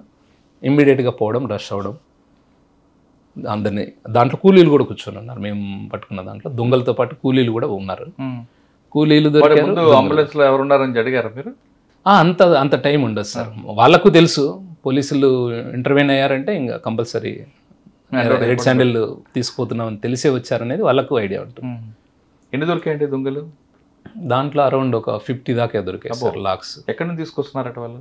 అవి మన పాకాల ఏరియా దగ్గర నుంచి మనకు ఇన్ఫర్మేషన్ వచ్చింది సార్. అక్కడ నుంచి మనం చేసాం. కల్లూరు ఆ ఏరియా. ఓకే, శ్రీకాళహస్తి 2 నుండి ఎక్కడికి వచ్చారు? రూరల్ నుండి ఏర్పేడ్కి వచ్చాను సార్. ఏర్పేడ్లో ఉన్నప్పుడు జయలక్ష్మి మేడం గారు ఎస్పీ గారు అందున్నారు, గోపినాథ్ జెట్టి సార్ ఎస్పీ గారు ఉన్నారు. ఆ టైంలో మామూలుగా థెఫ్ట్ కేసులు, ట్రాక్టర్ దొంగతనాలు అలాంటివన్నీ చేంజ్ చేసుకుంటాం. కేసులు, law and order issues, airport duties అంతా చేసుకుంటాం. అక్కడి నుంచి నేను డైరెక్ట్గా బంగారుపాలెంకి వెళ్ళడం జరిగింది సార్. బంగారుపాలెంలో 2018 నుంచి చేశాను సార్. ఆల్మోస్ట్ 3.5 years చేశాను నేను. ఏముండండి మీకు బాగా మర్చిపోయిన సంఘటన అక్కడ? బంగారుపాలెంలో నేను వెళ్ళిన వెంటనే అక్కడ క్రైమ్ నేచర్ ఏంటంటే బంగారుపాలెము బెంగళూరుకి హైవే సార్. బెంగళూరుకి ఎక్కువ ఉంటుంది మూమెంట్. అంత మ్యాటర్ ఆఫ్ 2 hours జర్నీ అంతే. బెంగళూరుకి ఎక్కువ మంది అక్కడికి వెళ్ళి వస్తూ ఉంటారు, అక్కడి నుంచి వస్తుంటారు. అది ఇంకా మనకు గేట్వే లాగా. మనం తిరుపతి రావాలన్నా, విజయవాడ రావాలన్నా, వైజాగ్ రావాలన్నా, కలకత్తా వెళ్ళాలన్నా అదే వే ఇంకా మనకి. సో కదా మదనపల్లి మీదుగా అది తక్కువ సార్, చాలా తక్కువ వెహికులర్ మూమెంట్ ఉంటుంది. ఇది ఎక్కువ ఉంటుంది. ఇది నేషనల్ హైవే కాబట్టి రోడ్డు కూడా బాగుంటుంది. మేమున్నప్పుడే కొత్త రోడ్డు వేశారు. అంతకుముందు బాగా రోడ్ యాక్సిడెంట్స్ జరిగేటివి. మేము పోయిన 2018లోనే ఇనిషియల్ స్టేజ్లోనే ఒక బంగారు వ్యాపారస్తులు ఒక 5.5 kg బంగారం పోతుంది మా ఏరియాలోనే. బంగారుపాలెం అవుట్స్కట్స్లో నంది అని ఒక రెస్టారెంట్ ఉంటుంది, A1 రెస్టారెంట్ అనేది, రిలయన్స్ అనే ఒక పెట్రోల్ బంక్ దగ్గర. అక్కడ మేము తీసుకోపోతున్న బ్యాగ్లో ఒక 5.5 కేజీ బంగారం దొంగలించబడింది అని ఒక 2 days తర్వాత, పోగొట్టుకున్న 2 days తర్వాత స్టేషన్ కంప్లైంట్ వస్తుంది. ఎందుకు అంత ఎర్లీగా ఇచ్చాడు ఆయన? అది మనకు ఒక్కసారిగా మైండ్ బ్లాక్ అవుతుంది. కేజీలు అంటేనే అది ఏమన్నా కరెక్ట్ చెప్తున్నాడా, ఇతను ఏమన్నా సమస్య ఉందా అన్న ఉద్దేశంతో తర్వాత ఆఫీసర్లకు చెప్పడం జరిగింది. అతను కన్విన్స్ చేసిన విధానం, అతను చెప్పిన విధానం చూస్తుంటే 100% పోగొట్టుకున్నాడు. ఎందుకంటే 2 రోజుల తర్వాత ఎందుకు ఇచ్చాడు అంటే ఓనర్ ఎవరైతే ఉంటారో తను భావేష్ జ్యువెలర్స్ అని చెప్పి బాంబేలో ఉంటారు సార్. తను వీళ్ళు ఎగ్జిక్యూటివ్స్ ఇద్దరు, ఎవరైతే గోల్డ్ థెఫ్ట్ ఉన్నటువంటి పర్సన్స్ ఉన్నారో వాళ్ళు పట్టుకుని క్యారీ చేస్తున్నారా? అవును సార్. అది ఎలా జరిగిందంటే మామూలుగా రెగ్యులర్గా మనకు బంగారము ఏదైనా ఎగ్జిబిషన్ కానీ లేదా షాప్స్కి కానీ వాళ్ళు తీసుకొని పోవాలన్నప్పుడు బాంబే నుంచి ఎగ్జిక్యూటివ్స్ వస్తారు సార్. ఎగ్జిక్యూటివ్ కూడా ఓన్గా క్యారీ చేయడు సార్. వాస్తవంగా మనకి పార్సెల్ ట్రాన్స్పోర్ట్ సిస్టమ్స్ ఉన్నాయి ఇప్పుడు. అంతా కాస్ట్లీ గోల్డ్ కానీ క్యాష్ కానీ బంగారం కానీ అదంతా ఆర్ముడ్ ఎస్కార్ట్తోనే వాళ్ళు తీసుకెళ్తారు. వీళ్ళు కొచ్చిన్లో ఉన్నటువంటి ఒక గోల్డ్ ఎగ్జిబిషన్కి భావేష్ జ్యువెలర్స్ అని ముంబైకి సంబంధించిన వాళ్ళు అక్కడ నుంచి తీసుకొని వస్తారు. ఇద్దరు వాళ్ళ ఏజెంట్స్ని పంపుతారు. మేము ఆల్రెడీ గోల్డ్ పంపించాము ఎగ్జిబిషన్కి, అదంతా కూడా కొద్దిగా మామూలు మనం డైలీ లైఫ్లో వాడే గోల్డ్ కాకుండా కొద్దిగా డిఫరెంట్గా ఉన్నటువంటి గోల్డ్ సార్. అది మనకు ఏదో అకేషనల్కి వాడే గోల్డ్. అది ఆ గోల్డ్ ఎగ్జిబిషన్కి వాళ్ళు పంపుతారు. ఏజెంట్స్ సింపుల్గా బాంబేలో బయలుదేరుతారు, కొచ్చిన్కి వచ్చేస్తారు. కొచ్చిన్కి వచ్చేసిన తర్వాత వాళ్ళకు ఒక కోడ్ ఉంటుంది. ఆ కోడ్ ఆ ఆఫీస్ దగ్గర ఇచ్చి చెప్తే వాళ్ళు ఆ పార్సల్ ఇస్తారు. ఆ పార్సల్ తీసుకొని వస్తారు, ఎగ్జిబిషన్ అంతా ఎగ్జిబిట్ చేస్తారు. అక్కడ నుంచి మళ్ళీ ఓనర్ కాల్ చేస్తారు ఎగ్జిబిషన్ అయిపోయింది అని. అతని కమాండ్ మీద నెక్స్ట్ పలాన్ దగ్గరికి ఇవ్వండి, కోయంబత్తూరుకి ఇవ్వండి. కోయంబత్తూరుకి కూడా మళ్ళీ అగైన్ పార్సల్ పిక్ చేస్తారు. వీళ్ళు ట్రావెల్ అయిపోతారు, వాళ్ళ చేతిలో ఏమీ ఉండదు. వస్తారు కోయంబత్తూరులో మళ్ళీ దాన్ని కలెక్ట్ చేసుకుంటారు. ఓకే. మళ్ళీ అక్కడ నుంచి మళ్ళీ ఓనర్ ఇన్స్ట్రక్షన్స్ మేరకు విజయవాడకు వస్తారు. విజయవాడలో ఉన్నటువంటి కొన్ని జ్యువెలరీ షాప్స్లో 1.5 kg అట్లా గోల్డ్ అమ్ముతారు. మళ్ళీ ఓనర్ ఇన్స్ట్రక్షన్స్ మేరకు అగైన్ వైజాగ్ పోతారు. ఇదంతా కూడా వాళ్ళతో పాటు గోల్డ్ ఉండదు, గోల్డ్ సపరేట్గా ట్రావెల్ అవుతూ ఉంటుంది ట్రాన్స్పోర్ట్ దాంట్లో. సో వైజాగ్లో అక్కడ కొన్ని జ్యువెలరీ షాప్లో గోల్డ్ అమ్ముతారు. ఆ గోల్డ్ అమ్మేటప్పుడు అక్కడ నుంచి వాళ్ళు అగైన్ మళ్ళీ అతనితో కాంటాక్ట్ అయితే కంపెనీ అతనితో ఓనరు మీరు బెంగళూరుకి వచ్చేయండి ఆ గోల్డ్ తీసుకొని ఉంటాడు. అక్కడ మిస్టేక్ జరుగుతుంది. అంటే అక్కడ ట్రాన్స్పోర్ట్ లేకుండా ఫిజికల్గా గోల్డ్ క్యారీ చేస్తారు. మార్నింగ్ స్టార్ అని ఒక ట్రావెల్స్ బస్సులో ఎక్కుతారు. ఆ బస్సులో వాళ్ళు కూర్చుంటారు, అదే బస్సులోనే దొంగలు ఉంటారు. అది వీళ్ళకి తెలియదు. బంగారుపాలెంకి వెహికల్ వస్తుంది, శ్రీకాళహస్తి దగ్గర ట్రై చేస్తారు. బస్సు ఒక 45 minutes బ్రేక్ డౌన్ అయితే ఎన్ని గంటలకు అప్పుడు అరౌండ్ అక్కడ శ్రీకాళహస్తి దగ్గర 4 ఆ ప్రాంతంలో మార్నింగ్ ఎర్లీ మార్నింగ్ వైజాగ్ ఎక్కుంటారు. ఎక్కారు నైట్ ఇన్ ద సెన్స్ ఈవినింగే సార్, అంతా 3 to 4 ఆ టైంలోనే ఎక్కేస్తారు. శ్రీకాళహస్తికి వచ్చాక వెహికల్ ఏదో ప్రాబ్లం రావడంతో ట్రై చేస్తారు వీళ్ళు. కానీ వీళ్ళు ఇద్దరు అలర్ట్గా ఉండడంతో సాధ్యం కాదు. అగైన్ బస్సు బంగారుపాలెంకి రీచ్ అవుతుంది. రీచ్ అయిన తర్వాత దీళ్ళల్లో ఉన్న ఇద్దరిలో ఉన్నటువంటి ఒక వ్యక్తి వాష్రూమ్కి వెళ్తూ ఇతనికి చెప్పిపోతాడు. ఇతను కొద్దిగా నిద్రమత్తులో ఉంటాడు. సరే వెళ్ళు అంటాడు, కానీ ఇతను అలర్ట్గా ఉండడు. ఆ టైంలో ఉన్నటువంటి దొంగ ఆ బ్యాగ్ని తీసుకొని వెళ్ళిపోతాడు. వీళ్ళు చూసుకోరు, పలమనేరు దాటిన తర్వాత బ్యాగులు చూసుకుంటారు. చూసుకొని బస్ డ్రైవర్కి చెప్తే అతనికి ఏం అర్థం కాదు లాంగ్వేజ్ ప్రాబ్లం వల్ల. లేదు మీరు అక్కడికి వచ్చి బెంగళూరులో చెప్పండి అని చెప్తాడు. ఆఫీస్లో మార్నింగ్ స్టార్ ఆఫీస్ ఉంటుంది కదా, ఆఫీస్లో చెప్పండి, ఇక్కడేం చెప్పలేము అని. సరే అని వెళ్తారు. అక్కడ మళ్ళీ మెజెస్టిక్ పోలీసులు కంప్లైంట్ ఇస్తారు, వాళ్ళు ఎంటర్టైన్ చేయరు. తర్వాత వాళ్ళ ఓనర్కు బెంగళూరు రప్పించుకొని ఆ నుంచి అందరూ కలిసి బంగారుపాలెంకి వస్తారు. ఇదంతా 1 day 2 days దాకా పట్టింది. మనకు డిలే కంప్లైంట్ వస్తుంది. మనకేం అర్థం కాదు. అందులో 5.5 kg బంగారం అంటేనే ఒకసారిగా ఏం అర్థం కాలేదు. మళ్ళీ అప్పుడు ఉన్నటువంటి మా సిఏ గారికి, డిఎస్పీకి, ఎస్బీ డిఎస్పీ సార్కి అందరికి చెప్పడంతో సరే అని విక్రాంత్ పాటిల్ సార్ సార్ ఇప్పుడు ఉన్నారు కదా సార్ ఉన్నారు. సార్ కూడా వచ్చారు సీన్కి. తర్వాత ఇంకా మేము అక్కడ ఉన్నటువంటి సీసీ కెమెరాలను బాగా వర్కౌట్ చేసి మేము చూస్తే ఒక పర్సన్ బ్యాగ్ ఎత్తుకొని పరిగెత్తుకుంటూ పోతూ ఒక దగ్గర ఉన్నటువంటి ఒక స్కార్పియో వెహికల్ ఎక్కేది మాత్రం కనపడుతుంది. ఇక్కడ బంగారుపాలెం CCTV అంటే ఈ బస్సుకి దానికి ఒక 500 మీటర్ల దూరంలో ఇంకొక వెహికల్ పార్క్ అవుతుంది. ఇది హోటల్ దగ్గర ఉంటుంది. కార్ వచ్చేసి రోడ్డు మీద ఉంటుంది ఒక చింత చెట్టు కింద. దీంట్లో ఉన్నటువంటి ఒక పర్సన్ ఒక బ్యాగ్ని ఇట్లా పట్టుకొని పరిగెత్తుకుంటూ వెళ్ళి కార్ ఎక్కేది సీసీ కెమెరాలో మనకు పెట్రోల్ బంకులో ఉన్న ఒక సీసీ కెమెరాలో క్యాప్చర్ అయింది. అంతా మనకు అప్పుడంతా మెగాపిక్సెల్ కెమెరాస్ లేవు కాబట్టి కొద్ది విజిఏ కెమెరాస్ ద్వారా తక్కువగా ఉంది. అది అంత క్లారిటీ లేదు. ఫేస్ అంతా ఐడెంటిఫై చేయడం కానీ, వెహికల్ను ఐడెంటిఫై చేయడం కానీ, బండి మూమెంట్ చూస్తే స్కార్పియో లాగా. దాని తర్వాత దాన్ని ఇంకా సీసీ కెమెరాలు డెవలప్ చేసుకుంటూ కొన్ని వందల గంటల సీసీ కెమెరాలని చెక్ చేసుకుంటూ, అప్పుడు మనకు ఈ కెమెరాస్ ఉండేవి సార్, మ్యాట్రిక్స్ కెమెరాస్ అని ఏపీ అంతా ఉండేవి 2018. ఆ కెమెరాస్ని పట్టుకొని చిత్తూరు కలెక్టర్ గారి ఆధ్వర్యంలో ఆఫీస్లో ఉంటుంది అక్కడ కమాండ్ కంట్రోల్ లాగా, అక్కడ కూర్చొని మేము వెహికల్ని అప్ టు కర్నూలు దాకా ఒక 2 అవర్స్లో చెక్ చేసుకుంటాం. అంటే నెక్స్ట్ కెమెరా అట్లా చూసుకుంటూ వచ్చేస్తాం. ఓకే, థెఫ్ట్ అయింది, వెహికల్ వెళ్ళిపోయింది అని. దాని మీద ఒక టీమ్స్ అన్ని ఎస్పీ గారు ఫామ్ చేయడం, దాంట్లో ఒక 15 రోజులలోనే ఇంటాక్ట్ గోల్డ్ని తీసుకొని వచ్చాం సార్. ఎక్కడ దొరికిందండి ఇది? ఇది మేము పూణేలో జిజోరి అనే ఒక ప్లేస్ ఉంది సార్. జిజోరి అనే ఒక శివాలయం, మనకు శ్రీకాళహస్తి గుడి ఏ విధంగా ఉందో అలాంటి ఒక శివాలయం ఉంటుంది. ఆ దొంగతనం చేసిన దొంగలు ఆ దేవుని దగ్గరికి వెళ్తారు. వాళ్ళంతా ఒక దగ్గర ఉన్న టైంలో వాళ్ళను అప్రహెండ్ చేయడం జరిగింది. దానికి చాలా కష్టం. వీళ్ళ దగ్గర గోల్డ్ అనే విషయం వాళ్ళకెళ్ళి తెలిసింది సార్. వాళ్ళ వెహికల్ ఫాలో అయ్యారు, వచ్చిన తర్వాత ఇక్కడ బంగారపాలెం దగ్గర బస్సులోకి వెళ్ళినప్పుడు అక్కడ డ్రైవర్ కానీ క్లీనర్ కానీ ఏం చేశారు? అబ్జెక్షన్ చేయలేదా? మా పాసింజర్ కాదు కదా సార్. యాక్చువల్గా సార్ మనకు సోలాపూరు, అహ్మద్నగర్, ఓస్మానాబాదు మహారాష్ట్రకు సంబంధించినటువంటి ప్రాంతాలలో కొన్ని గ్యాంగ్స్ ఉన్నాయి సార్. వీళ్ళు ఏం చేస్తారంటే గోల్డ్ను బాగా విలువైనటువంటి ఆర్టికల్స్ మాత్రమే దొంగతనం చేస్తారు. వీళ్ళు జ్యువెలరీ షాపుల దగ్గర అందుకు కాపు కాస్తారు సార్, రెక్కీ చేస్తారు. షాప్లో నుంచి బయటకు వస్తున్నటువంటి వ్యక్తిని ఇతను ఏదైనా కంపెనీ నుంచి వచ్చిన ఎగ్జిక్యూటివా, ఈ బంగారు వర్తకుడా కాదనే దాన్ని ఐడెంటిఫై చేస్తారు. ఐడెంటిఫై చేసి ఒక సింహం మాదిరి వేటాడతారు. ఒక లేడీని ఒక సింహం ఎట్లయితే, మా దాంట్లో మా పర్టికులర్ కేసులో వైజాగ్లో ఒక జ్యువెలరీ షాపు పేరు, వేరే జ్యువెలరీ షాప్లో నుంచి వాళ్ళు బయటకు వస్తుంటే, ఈ ఇద్దరు వ్యక్తులు ఎవరైతే బంగారు వర్తకులు ఉన్నారో వాళ్ళు వస్తూ ఉంటే వాళ్ళను చూసి వీళ్ళిద్దరు దగ్గర ఆ గోల్డ్ బ్యాగ్లు అవంతా చూసి డివైడర్లు క్రాస్ చేస్తూ వస్తున్నారు. సీసీ కెమెరా మేము చూస్తే ఒక సింహం లాగా అట్లా వచ్చి వీళ్ళని వెంటనే ఫాలో అవుతూ వీళ్ళు వచ్చి ఒక రమా అనే ఒక థియేటర్ దగ్గర వచ్చి మార్నింగ్ స్టార్ ట్రావెల్స్ ఆఫీస్లో ఏదైతే మనం టికెట్లు కొన్ని దగ్గరలో అమ్ముతారు సార్, ట్రావెల్స్ అక్కడ వీళ్ళు 2 టికెట్లు కొన్న వెనకనే వీళ్ళు వచ్చి ఇంకో 2 టికెట్లు కొంటారు. సో వెనక వెహికల్లో సభ్యులు ఉన్నారు, ముందు ఇద్దరు గోల్డ్ వాళ్ళు ఎవరైతే మర్చెంట్స్ ఉన్నారో వాళ్ళు ఉన్నారు, బ్యాక్ 2 దొంగలు ఉన్నారు. అదును కోసం వెయిట్ చేస్తున్నారు, కమ్యూనికేషన్లో ఉన్నారు. అంటే ఆ బస్సు స్కార్పియో ఒక 1/2 కిలోమీటర్ 200 మీటర్స్ డిస్టెన్స్ లో స్కార్పియో మూవింగ్ లోనే ఉంటుంది. అంటే బస్సులో వీళ్ళు వెనక్కి వీళ్ళు కూర్చున్నారు అంతే. అవకాశం కోసం చూస్తూ ఉంటారు, ఎక్కడ అవకాశం వస్తుందో అక్కడ తీసుకుంటారు. ఇది మన దగ్గరే కాదు, విజయవాడలో కూడా జరిగింది ఇది. కరెక్టే. కానీ వీడి దగ్గర గోల్డ్ ఉందన్న విషయం ఎలా తెలిసిందని వాళ్ళు ఐడెంటిఫై చేస్తారు సార్.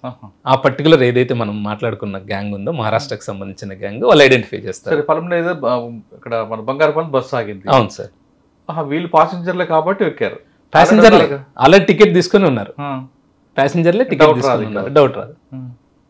ఎక్కారు, అతని కోసం చూశారు. ఇతను కొద్దిగా మత్తుగా ఉన్నాడు, తెల్లవారుజామున నైట్ అంతా మేల్కొని ఉన్నారు కాబట్టి ఛాన్స్ దొరకలేదు. నైట్ కాళహస్తిలో కానీ బ్రేక్ డౌన్ అయిన దగ్గర కూడా ఎక్కడైతే ఇతను కొద్దిగా ఏమారాడో ఆ టైంలో బ్యాగ్ తీసుకున్నారు, వెళ్ళిపోయారు. ఈ ఇద్దరు మత్తులో నుంచి తేరుకునే లోపల బంగారపాలెంకి పలమనేరుకి ఒక 20 కిలోమీటర్లు మాత్రమే ఉంటుంది. పలమనేరు దగ్గర విన్న తర్వాత కొద్దిగా వీళ్ళ దగ్గర ఇంకొక బ్యాగ్ ఉంది.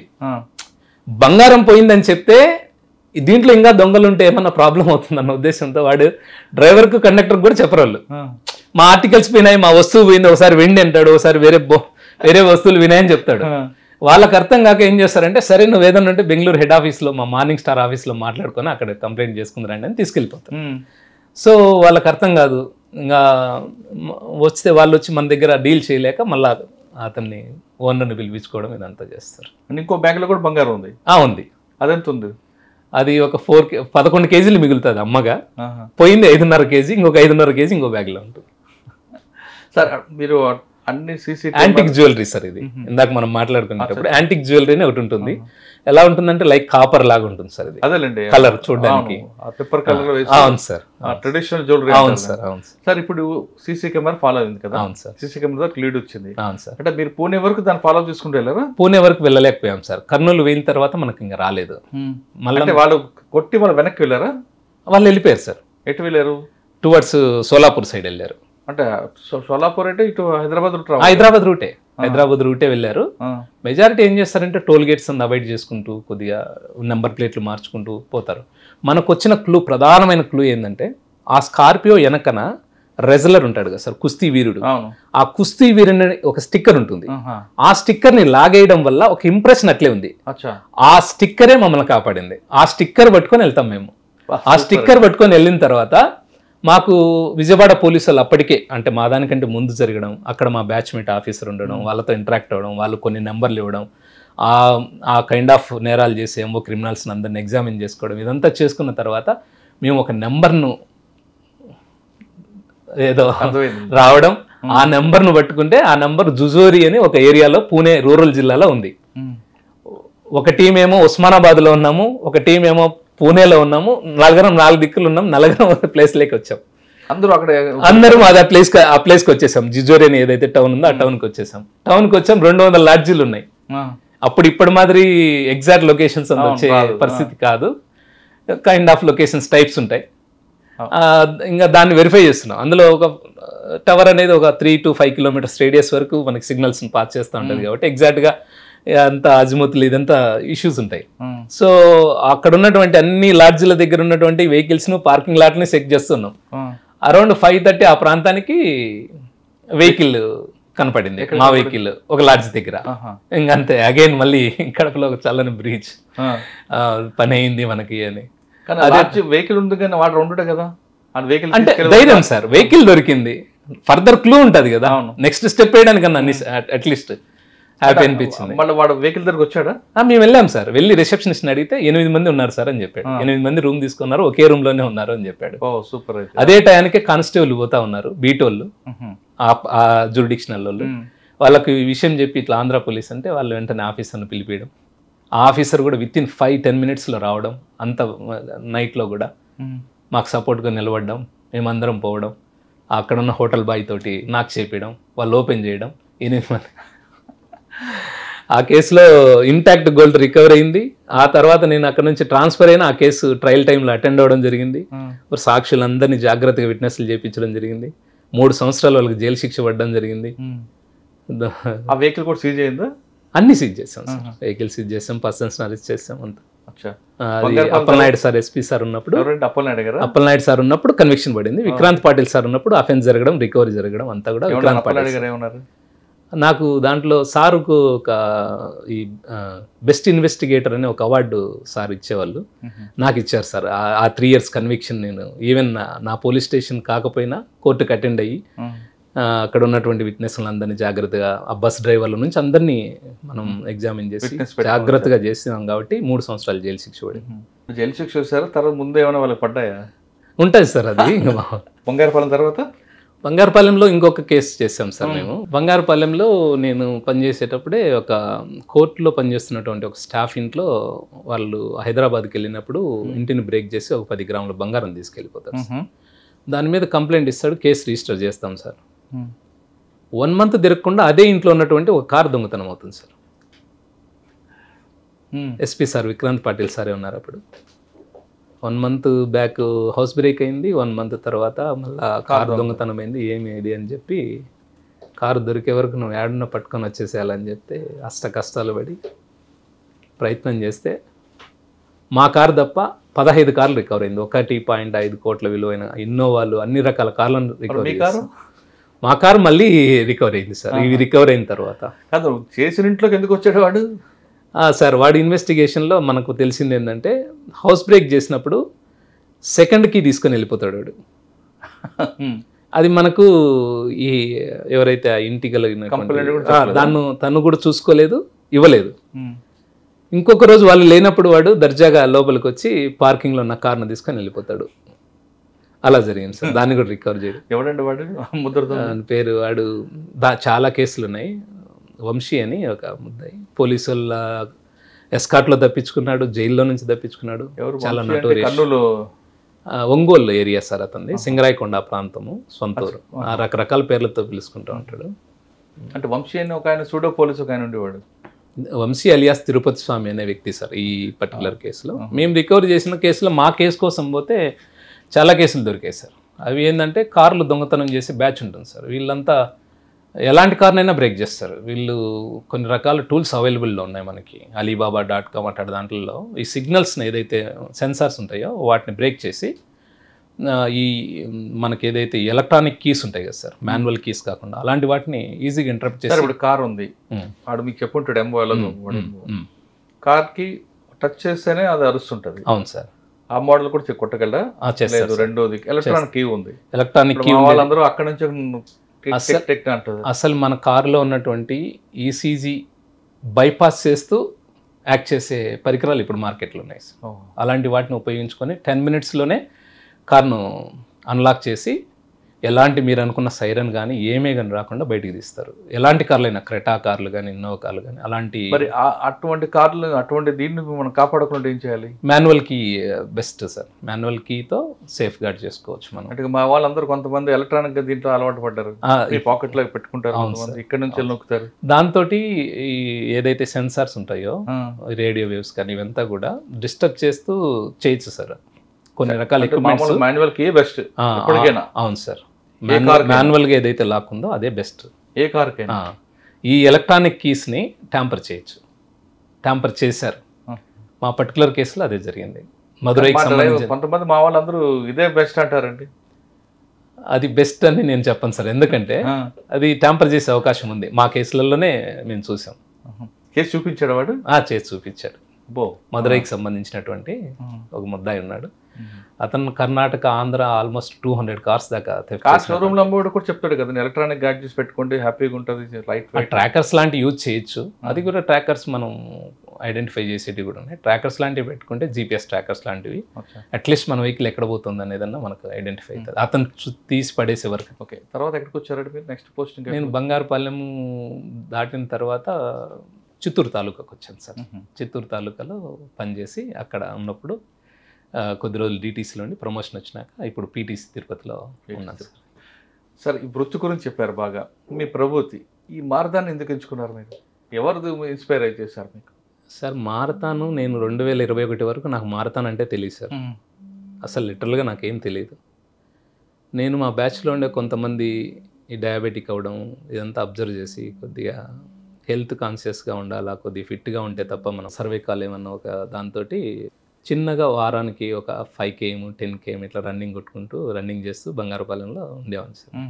అక్కడ రోడ్ రన్నింగ్ అని చేసుకుంటాను. ఇప్పుడు ఎన్ని చేస్తుంటారు మారథాన్లో? అదే సార్, నేను ఆ బంగారుపాలెంలో ఉన్నప్పుడే ఒకరోజు ఇంటర్నెట్లో చూశాను సార్, టీసీఎస్ వరల్డ్ 10K బెంగళూరులో పలానా తారీఖు జరుగుతూ ఉంది, రిజిస్ట్రేషన్ కావాల్సిన వాళ్ళు చేయండి అని. నాకు అప్పటి వరకు కూడా ఓపెన్ రన్స్ ఎలా ఉంటాయో తెలియదు. దాన్ని రిజిస్టర్ అయ్యాను.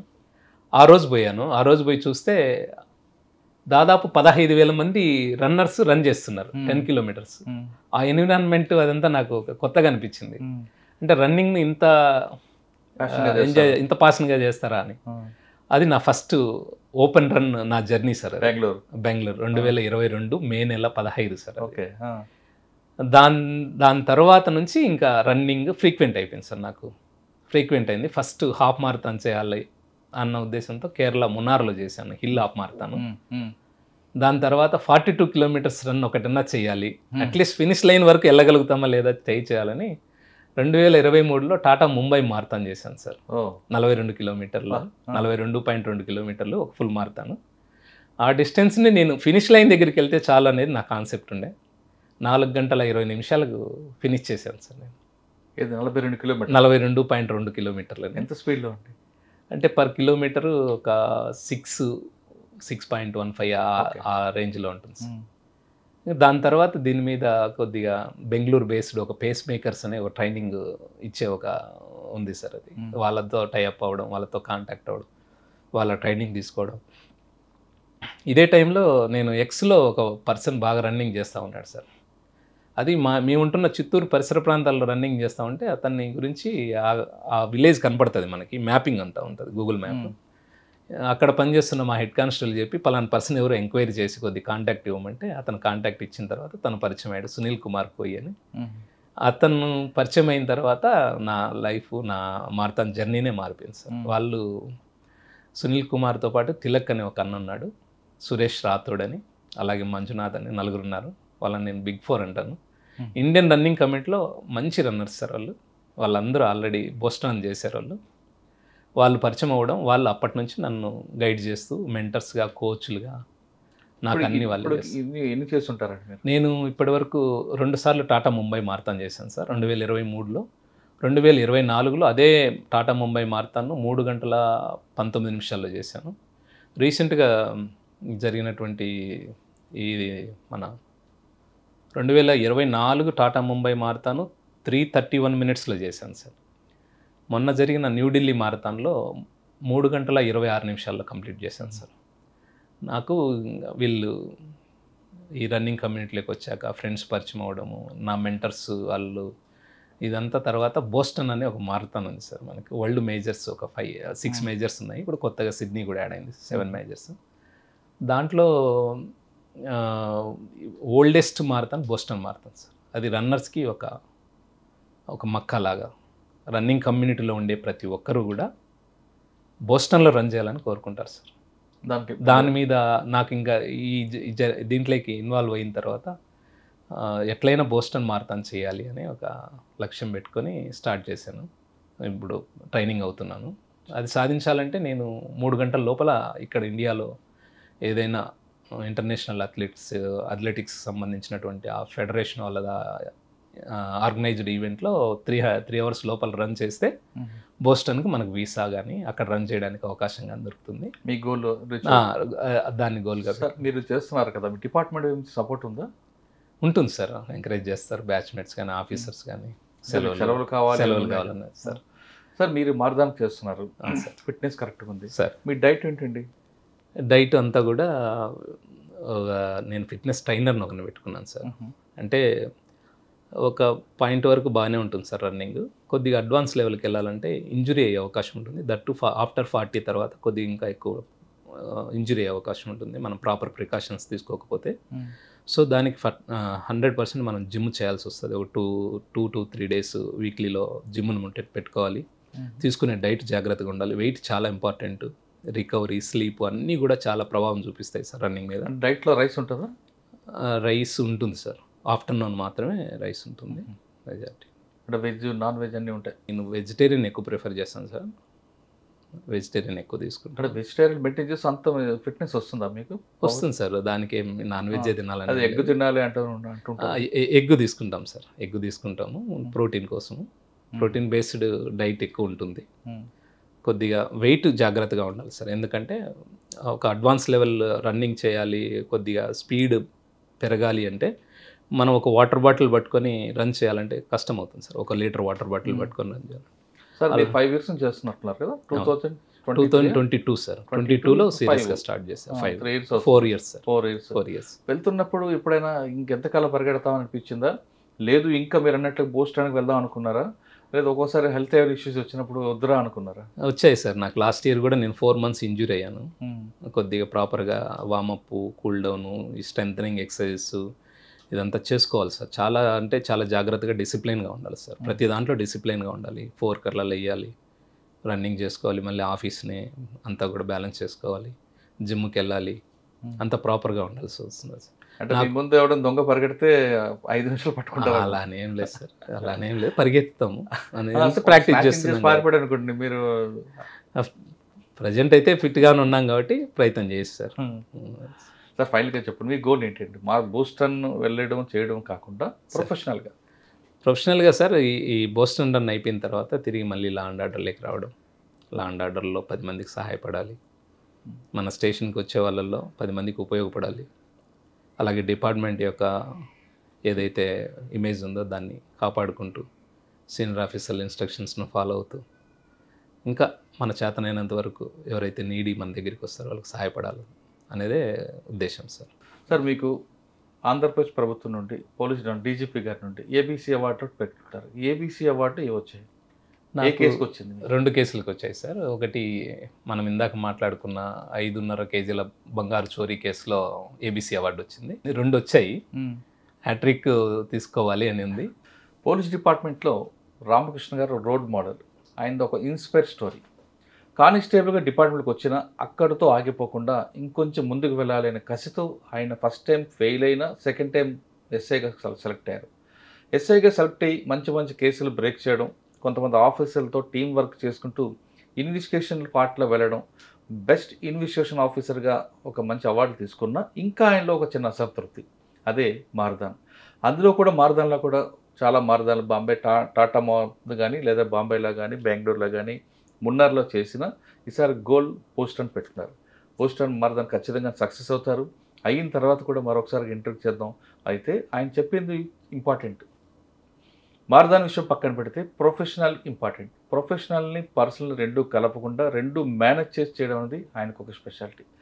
పర్సనల్గా తీసుకోకుండా ప్రొఫెషనల్లో పోలీస్ ఇమేజ్, ఇక్కడ యూనిఫామ్ ఉంటే మీద యూనిఫామ్ ఉంది కాబట్టి ఆ యూనిఫామ్ ఇమేజ్ని ఎక్కడ దెబ్బతినకుండా, ఆ లెగసీ ఎక్కడ కాపాడుకుపోకుండా జాగ్రత్తగా చేయడమే తన గోల్ అంటున్నారు రామకృష్ణ గారు.